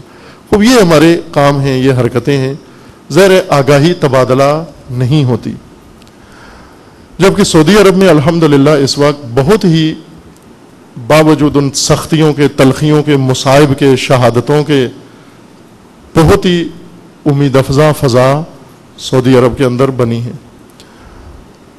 کہ علماء بھی ان کے فعال اور عوام بھی اور جوان بھی اور خواتین بھی اور ہر طبقہ اس وقت ان کا ہم و غم اس وقت اپنا تشخص بحال کرنا، پیدا کرنا اور حاصل کرنا ہے، اپنے تشخص کے ساتھ رہنا ہے. اور ممکن ہے یہ تحریک کچل دی جائے چونکہ بہت شفاق نظام سعودی عرب کے اندر حکمران ہیں، ممکن ہے یہ بے دردی کے ساتھ کچلیں، بلکہ یہ نئی لہر جو شروع ہوئی ہے یہ اس وجہ سے شروع ہوئی ہے کہ سعودی ولی عہد جو مر گیا ہے پچھلے مہینے، ایک ماہ پہلے ظاہراً مر گیا ہے، اس کے نائف شہزادہ نائف جو مرا ہے، یہ نائف بہت ہی جلاد صفت انسان تھا، یہ شیعوں کا قاتل تھا نائف. اس کے مرنے پر قطیف کے اندر اور عوامیہ کے اندر اور ان علاقوں میں شیعوں نے ایک جشن کا سما بنایا، مٹھائیاں تقسیم کی اور جشن منایا کہ ایک جلاد، ایک شفاق وہ مرا ہے.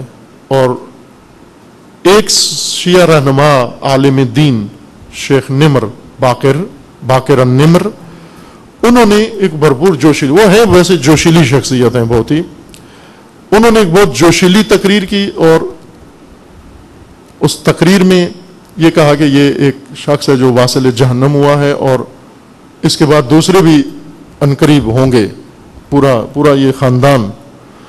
اس پر بہت شدید رد عمل ظاہر ہوا اور ان کی گرفتاری کے لیے وارنٹ ہوئے اور ان کے پیچھا کیا گیا. باہر کے کچھ دن وہ ادھر ادھر رہے، لیکن ایک رات کو انہوں نے ان کی گاڑی پر فائرنگ کی، فائرنگ کر کے ان کو زخمی کیا، پھر اسیر کر لیا اور ابھی زخمی حالت میں ان کی کسٹڈی میں ہے. اور ان کی آزادی کے لیے اب نئی لہر جو چلی ہے، یعنی سعودی عرب کے اندر تشیع کی تحریک میں جو جان آئی ہے، وہ باقر النمر کی گرفتاری اور زخمی ہونے کی وجہ سے یہ لہر چلی ہے، جو اس وقت دن بدن تیز تر ہوتی جا رہی ہے، کہ 5-6 شہید اس کے بعد ہو چکے ہیں، اور ان شہداء نے اس کو مزید زیادہ قوی کر دیا، اس میں شدت آ گئی ہے۔ لیکن کہیں بھی اس کا انعکاس نہیں ہے خبروں کے اندر، کوئی دنیا، کوئی مظاہرہ یا کوئی احتجاج، نہ کسی عالمی ادارے کی طرف سے، نہ کسی میڈیا کی طرف سے اس کے اوپر ایک مکمل بائیکاٹ ہے۔ چونکہ سعودی عرب کے اندر کچھ بھی ہو جائے دنیا کو کوئی خبر نہیں ملنی۔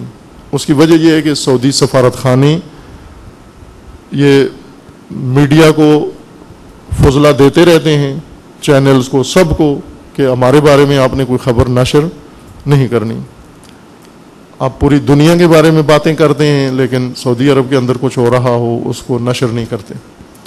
چونکہ ایک تو شیعہ ہیں، یہ ان کے اندر تعصب موجود ہے کہ وہاں شیعہ تحریک چلا رہے ہیں، دوسرا مخالف میں سعودی حکومت و آل سعود ہیں، وہ آل سعود کے احسانات سب پر ہیں، خصوصاً پاکستانیوں پر ہیں۔ پاکستان میں بھی جو سربراہ بنتا ہے سب سے پہلے عمرے کے لیے جاتا ہے، اس عمرے میں وہ خانہ خدا کی زیارت نہیں کرتا بلکہ شہنشاہ، سعودی شہنشاہ کی زیارت کرنے جاتا ہے، کہ اس شہنشاہ کی زیارت کریں گے تو ان کے دن چلیں گے۔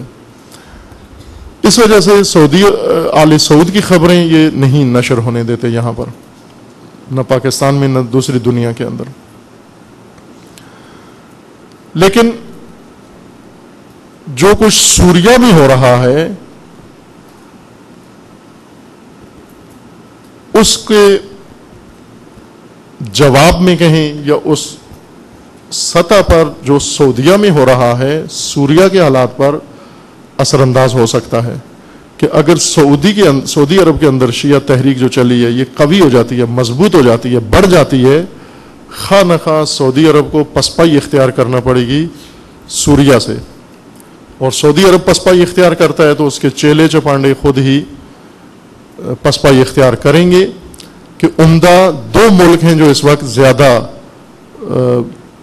شدت کے ساتھ سوری حکومت کے مقابلے میں ہیں، سعودی عرب اور ترکیہ، کہ ترکی سب کچھ ننگا ہو کے، سارے لبادے اتار کے، جو بھی اس نے پہنے ہوئے تھے وہ بے شرمی کے ساتھ سوری حکومت، یعنی اسرائیل کو فیور دینے میں، ظاہر سوری حکومت ختم ہوگی، اس کے بعد جو بھی آئے گا اس سے اسرائیل کو بہت ریلیکس ملے گا، یا ممکن ہو ہی اسرائیلی نظام کی حکومت ہو، یا حتیٰ اگر سلفی نظام بھی قائم ہو جاتا ہے پھر بھی صورتحال بہت پریشان کن ہو جائے گی سوریہ کے اندر اگر یہ سلفی نظام ہوتا ہے۔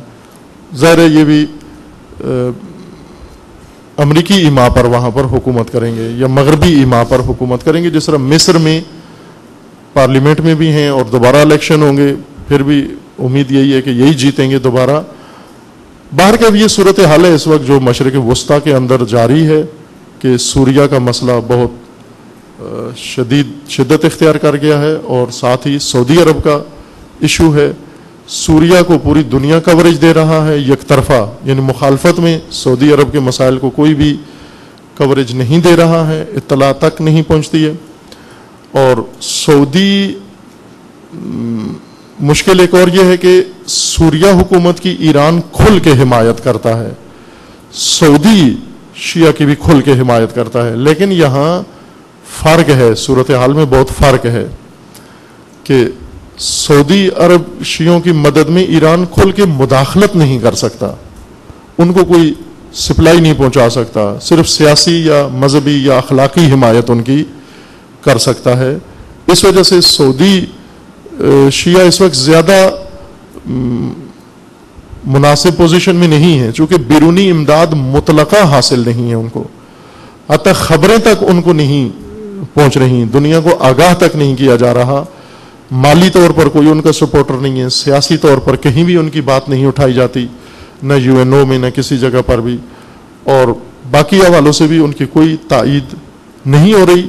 انہیں جو کرنا ہے اپنے بل بوتے پر کرنا ہوگا، اپنے زور بازو پر کرنا ہوگا، اور الحمدللہ ان میں یہ اعتماد پیدا ہو چکا ہے کہ باہر سے نظریں نہیں لگائی ہوئی انہوں نے، اور خود اپنی توانائی اور اللہ پر توکل کر کے انہوں نے قیام کیا ہے، اور ہماری دعا ہے کہ انشاءاللہ خداوند تبارک و تعالیٰ انہیں اپنے اس قیام میں کامیاب فرمائے انشاءاللہ۔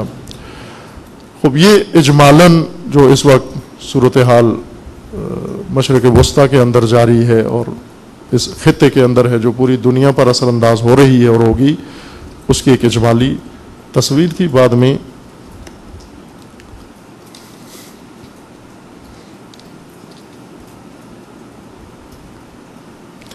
المنار ٹی وی کا کیا کردار ہے بحرین اور سعودی عرب میں؟ آیا ان کی رپورٹنگ نہیں ہو رہی ہے ان ممالک؟ المنار، خوب آپ کو معلوم ہے کہ اکثر ممالک میں پابندی ہے اس پر، العالم پر بھی بہت سارے ممالک میں پابندی ہے، یعنی وہاں اس کی نشریات نہیں ہونے دیتے، نشر نہیں ہونے دیتے۔ بہت سارے مغربی ممالک میں بھی اور عربی ممالک کے اندر بھی المنار حزب اللہ کا ٹی وی چینل ہے، وہ بھی آگاہی کے لیے بہترین منبع ہے، لیکن مشکل یہ ہے کہ المنار کو چلنے نہیں دیتے اپنے علاقوں میں یا اپنے ممالک کے اندر، پابندی ہے اس کے اوپر۔ انہوں نے ایسے لگائے ہوئے ہیں آلات جس وجہ سے وہ اس کی نشریات صحیح طور پر لوگ سن نہیں سکتے وہاں پر۔ بلکہ ابھی پریس ٹی وی بھی اسی طرح سے ہو رہا ہے، کئی جگہوں پر اس پر پابندی ہے، پریس ٹی وی نہیں چل سکتا ابھی وہاں، چونکہ مثلا انگلینڈ میں پریس ٹی وی پر پابندی لگا دی انہوں نے، امریکہ میں پابندی لگا دی کہ چونکہ وہ چیزیں جو چھپاتے ہیں وہ یہ ٹی وی یا یہ چینل برملا کر دیتا ہے، اس وجہ سے وہ چلنے نہیں دیتے ہیں۔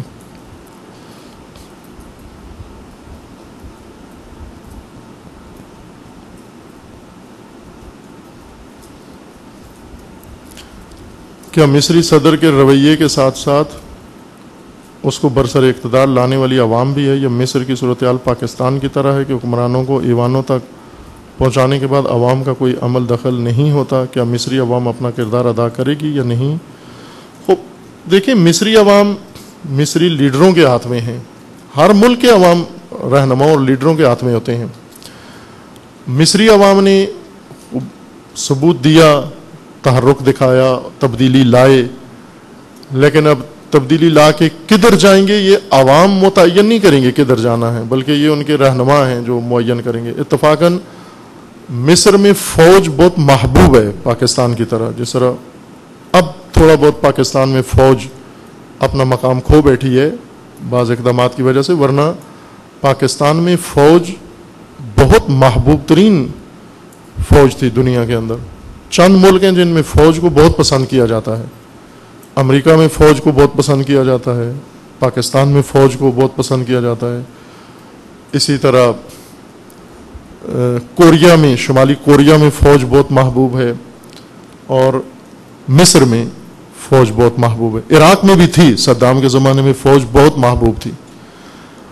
محبوبیت کا یہ ہوتا ہے کہ ہر بچہ، ہر جوان، اس کو پوچھو کیا بننا ہے، وہ کہے گا میں نے فوجی بننا ہے۔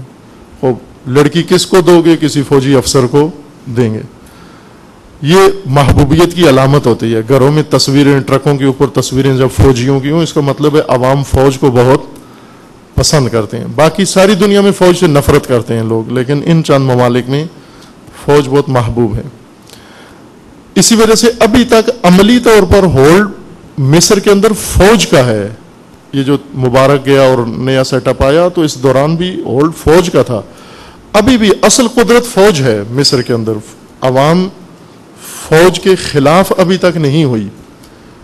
بھلے اس الیکشن کے اندر کسی حد تک ہوا ہے عوام اور فوج کا، یعنی عوام کا نہ کہیں بلکہ بعض گروپوں کا فوج کے ساتھ، کیونکہ سارے عوام فوج کے خلاف نہیں آئے۔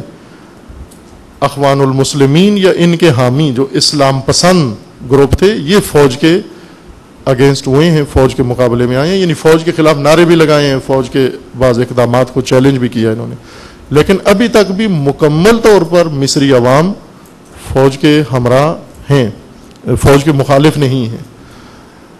اب مصری صدر یا مصری حکومت جو وجود میں آئی ہے، قطعاً عوام کے اس پر نہیں چلے گی کہ عوام کیا چاہتے ہیں۔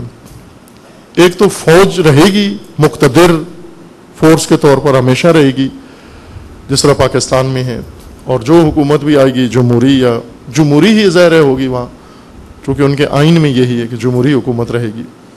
اس جمہوری حکومت کے اندر فوج اصل قدرت رہے گی. اور آپ دیکھیں کہ پہلا اگر کوئی بیرونی سیاستدان آیا ہے تو وہ مصری فوج اور بیرونی جو ان کی حمایت ہے. مثلا مرسی سب سے پہلے سعودی عرب گیا ہے, اور سب سے پہلے اس تبدیلی کے بعد مصر میں ہیلری کلنٹن گئی ہے. سب سے پہلا پربرکت سفر ہیلری نے کیا ہے, اور سب سے پہلا مقدس سفر مرسی نے سعودی عرب کا کیا ہے. خوب ظاہر یہ علامات ہیں کہ ہیلری آئی ہے, وہاں ملے ہیں لوگوں سے, اگرچہ کچھ لوگوں نے اس کے خلاف شعار نعرے لگائے ہیں, لیکن ظاہر حکومتی سطح پر اس کی مذاکرات ہوئے ہیں, اور وہ مطمئن ہونے کے لیے آئی ہے, اور مصر سے ہی سیدھی اسرائیل گئی ہے. ابھی یہ مصری حکومت چند کام اس نے کرنے ہیں. ایک کیمپ ڈیوڈ معاہدہ جس کے تحت اسرائیل کو مصر نے تقسیم کیا ہے, یہ ایک سخت امتحان ہے موجودہ حکومت کے لیے. اگر یہ اس معاہدے کو توڑتے ہیں تو پھر ان کا ایک راستہ مشخص ہو جائے گا. اگر اس معاہدے کو تسلیم کرتے ہیں اور باقی رہتے ہیں اسی طرح اسرائیل کے ساتھ تعلقات ان کے استوار رہتے ہیں, قائم رہتے ہیں, سارے معاملات جو معاہدے ہوئے تھے, کہ اس وقت امریکہ کا دباؤ یہی ہے کہ یہ سارے معاہدے قائم رہیں اور برقرار رہیں, اور زیادہ جو احتمال لگتا ہے وہ یہی کہ یہ معاہدے برقرار رہیں گے. ان کے لیے کوئی نہ کوئی جواز نکال لیں گے وہ, لیکن توڑیں گے نہیں ان معاہدوں کو. اگر کھل کے مصر اسرائیل کو انکار کر دے, تعلقات توڑ دے, سفیر واپس بلا دے, ابھی تک اسرائیلی سفارتخانہ مصر میں ہے, مصری سفارتخانہ اسرائیل میں ہے, ابھی تک تعلقات ہیں. یہ تعلقات اگر ختم ہوتے ہیں پھر مشخص ہوگا کہ یہ حکومت کس طرف رخ کر رہی ہے. صرف اسلام کا نام لے لینے سے معین نہیں ہوگا. ممکن ہے ضیاء الحق کی طرح انقلاب ہو ان کا, امریکہ کی گود میں بیٹھ کر اسلام کی طرف آئیں. دو کام بہت اہم ہیں. اگر مرسی تہران آ جاتا ہے, یہ خود ایک علامت ہوگی اس کی, کم از کم اس سے یہ ثابت ہو جائے گا کہ بین رہنا چاہتا ہے, نہ ادھر جانا چاہتا ہے مکمل طور پر, نہ ادھر جانا چاہتا ہے, غیر جانبدار رہنا چاہتا ہے. کم از کم یہ تاثر پڑے گا اسے. اگر تہران نہیں آتا اور اسرائیل کے ساتھ تعلقات بھی ختم نہیں کرتا, وہ پھر واضح ہے خط ان کا کہ وہ کس طرف جا رہے ہیں, خواہ اسلام کا نام لیں یا نہ لیں.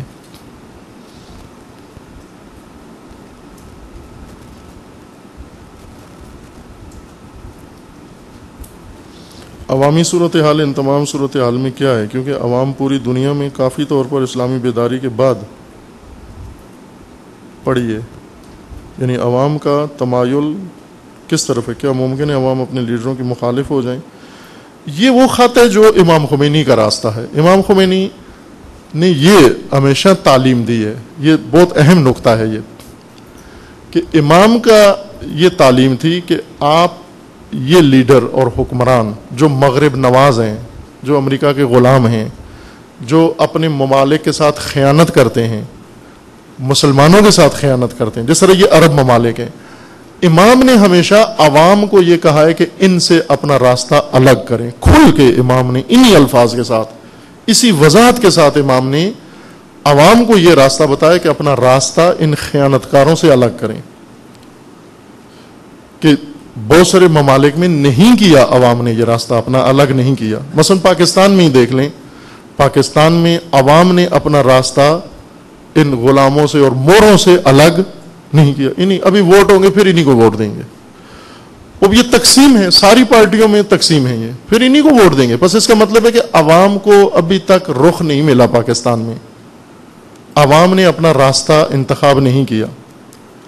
بس جب تک ان سیاستدانوں سے اور وابستہ لوگوں سے جو اپنی قوم اور اپنے ملک کے اندر رہ کر مغرب کے مفادات کا تحفظ دے رہے ہیں اور ان کے ایما پر چل رہے ہیں, جب تک عوام ان سے اپنا راستہ الگ نہیں کرتے اس وقت تک کوئی تبدیلی مؤثر واقع نہیں ہو سکتی, خواہ وہ کسی بھی ملک میں ہو, پاکستان میں ہو یا کسی اور ملک میں ہو.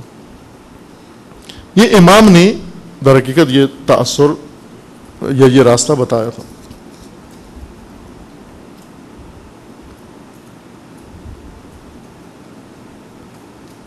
بھلے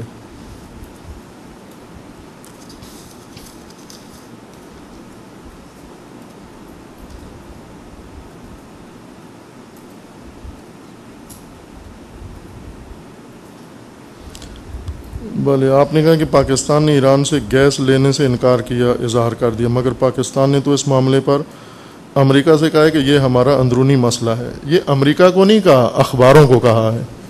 امریکہ کو نہیں جرأت ان کی ایسی بات کر سکیں کہ ہمارا اندرونی معاملہ ہے۔ پاکستان کا کوئی مسئلہ پاکستان کا اندرونی معاملہ نہیں ہے، پاکستان کا ہر مسئلہ امریکہ کا اندرونی معاملہ ہے۔ یہ جرأت نہیں کر سکتے، جو اخباروں میں آتا ہے آپ یہ نہ کہیں کہ وہ سب کچھ یہ کہتے بھی ہیں وہاں پر، بلکہ ایک دفعہ یہی ہیلری کلنٹن نے آ کر یہاں اسلام آباد میں ان سب کی توہین کی، اور اس نے کہا جب ہمارے ساتھ بیٹھتے ہو اور باتیں کرتے ہو، جب آ کے لوگوں کے سامنے آتے ہو اور باتیں کرتے ہو، آپ یہ خیانت کیوں؟ اس نے کہا کہ ڈرون حملے نہ صرف یہ کہ ہمیں اجازت دیتے ہیں بلکہ ہم سے تقاضا کرتے ہیں کہ ڈرون حملے کرو۔ اخباروں میں آ کر کہتے ہیں کہ پاکستان کی سالمیت پہ حملہ ہے، پاکستان کے اندر مداخلت ہے۔ یہ ممکن ہی نہیں ہے کہ پاکستان کے بغیر یہ کر سکیں۔ ایبٹ آباد ڈرامے میں کہا تھا کہ ممکن نہیں ہے کہ یہ ان کے رضا اور شمولیت کے بغیر یہ ڈرامہ رچایا جا سکے۔ وہ ابھی وزیر دفاع نے کہہ دیا کہ سب کو پتا تھا، صدر کو بھی پتا تھا، فوج کو بھی پتا تھا، سب کو پتا تھا، اسی وجہ سے اس کو ہٹا بھی دیا۔ وزیر دفاع جو سابقہ تھا اس نے بالکل کھل کے کہا کہ یہ سب کو پتا تھا، پہلے سے پتا تھا کہ یہ ہونے والا ہے۔ ممکن نہیں ہے کہ یہاں پر یہ کچھ کر سکے۔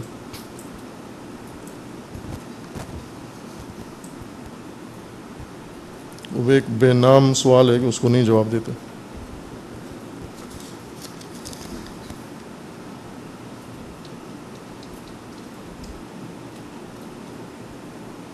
اگر شامی حکومت چند ہفتے یہ دباؤ برداشت کرتی ہے تو کیسے کہہ سکتے ہیں کہ اس پر کنٹرول پائے گی؟ چند ہفتے، چونکہ ہر چیز کا ایک توانائی ہوتی ہے، دونوں طرف لامحدود قوت نہیں ہوتی۔ نہ مخالفین میں اتنی سخت ہوتی ہے کہ وہ لامحدود وقت کے لیے کوئی کارروائی کر سکیں، اور نہ حکومتیں لامحدود وقت کے لیے کوئی دباؤ برداشت کر سکتی ہیں۔ یہ گیم محدود وقت کی ہوتی ہے، اس محدود وقت میں کوئی کام ہو جائے۔ مثلا جس طرح کہیں کہ باکسنگ کا مقابلہ ہے، اس باکسنگ کے مقابلے میں چند راؤنڈ ہوتے ہیں، ان راؤنڈز کے اندر ہی فیصلہ ہونا ہے۔ یہ نہیں ہے کہ ساری رات باکسنگ ہوتی رہے گی، چونکہ دنیا کا کوئی باکسر جو ہے وہ ساری دن رات باکسنگ نہیں کر سکتا، اس کی توانائی ختم ہو جاتی ہے۔ اس لیے ان راؤنڈز کے اندر ہی فیصلہ ہونا ہوتا ہے۔ لہذا اگر مثلا چند راؤنڈ ایک باکسر چند راؤنڈ مقاومت کرتا ہے، دفاع کرتا ہے اور حملہ کرتا ہے، تو اس کا مطلب یہ ہے کہ اس کی کامیابی کے امکان ہے، ناک آؤٹ نہیں ہوگا وہ، کیونکہ اتنی دیر میں دوسرا تھک جائے گا، دوسرا خستہ ہو جائے گا، دوسرا مزمحل ہو جائے گا۔ مثلا اسرائیل لبنان پر حملہ کرتا ہے، 33 دن کے بعد اس کی سانس پھول جاتی ہے، جبکہ سب اس کے مددگار ہیں۔ عرب دنیا ساری اس کی امداد کر رہی تھی، مغربی دنیا ساری اس کی امداد کر رہی تھی، ہر طرح کی اس کو سپورٹ تھی، لیکن اس کو جان کے لالے پڑ گئے۔ خود حملہ کیا اس نے، اپنا حملہ 33 دن تک بڑی مشکل سے برقرار رکھا، اور آخر میں منتیں کر کے جنگ بندی کروائی کہ یہ جنگ ختم ہو کسی طریقے سے۔ اس لیے کچھ وقت ہوتا ہے، اور یہی اسٹریٹجی ہوتی ہے۔ اگر کمانڈر سمجھدار ہوں، بابصیرت ہوں، تو انہیں پتہ ہوتا ہے کہ ہم اتنی دیر تک مقاومت کی ضرورت ہے، اتنی دیر تک اگر ہم نے مقاومت کر لی، پھر اس کے بعد ان کی مقاومت یا ان کا زور ٹوٹ جائے گا۔ جب ان کا زور ٹوٹ جائے گا پھر حالات معمول پر لا سکتے ہیں۔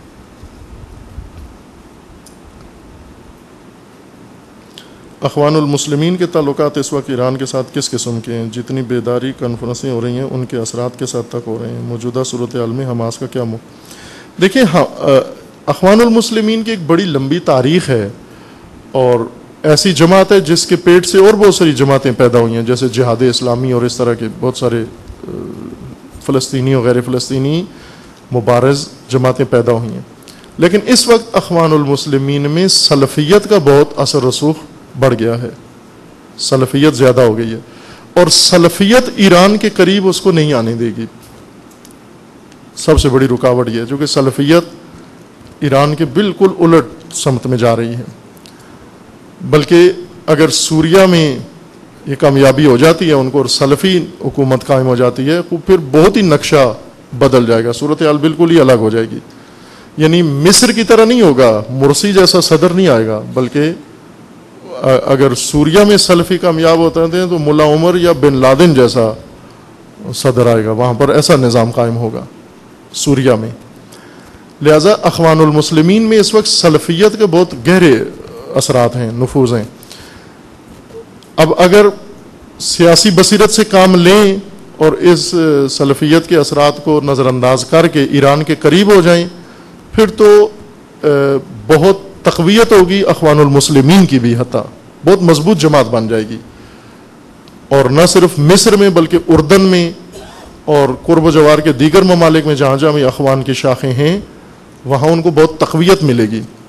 اور اخوان اگر تقویت پا جاتی ہے تو پاکستان میں جماعت اسلامی کو بہت تقویت ملے گی, چونکہ یہ دونوں جماعتیں کہیں کہ منہ بولی بہنیں ہیں, یہ دونوں, یا رضائی بہنیں ہیں یوں کہوں, بلکہ صحیح کہوں ان کو رضائی بہنیں ہیں. یعنی ایک ماں نے دونوں کو دودھ پلایا ہے. اس وجہ سے جماعت اسلامی کی بڑی تقویت ہوگی اگر اخوان مصر میں یا اردن میں یا دیگر ممالک میں کامیاب ہو کر اور مذہبی تعصب و فرقہ واریت کو چھوڑ کر, سلفی نظریات کو چھوڑ کر اگر سیاسی شعور و بصیرت کا ثبوت دے تو اس صورت میں صورتحال بالکل مختلف ہو جائے گی. جس طرح ایران کی کوشش ہے, ایران کے اندر جو بیداری اسلامی کانفرنسیں ہیں خوب یہ اسی لیے ہیں تاکہ رخ موڑا جائے. بارہا یہ کہا ہے کہ ان تحریکوں کے اندر جو خلا ہے وہ اسلامی رہبری کا خلا ہے, اور یہ خلا ایران بھرنا چاہ رہا ہے, رہبر معظم بھرنا چاہ رہے ہیں کہ یہ خلا احساس نہ ہو. لیکن آپ کو پتہ ہے کہ عربوں کے اندر ایرانی زیادہ مقبول نہیں ہے, خواہ وہ عرب شیعہ ہی کیوں نہ ہو. مثلا عرب عراقی وہ نہیں مانتے ایرانیوں کو, حتیٰ عراقی شیعہ ایک قومیت کا احساس ہے, ان کے دوگانگی کا یا دوئیت کا ایک احساس ہے.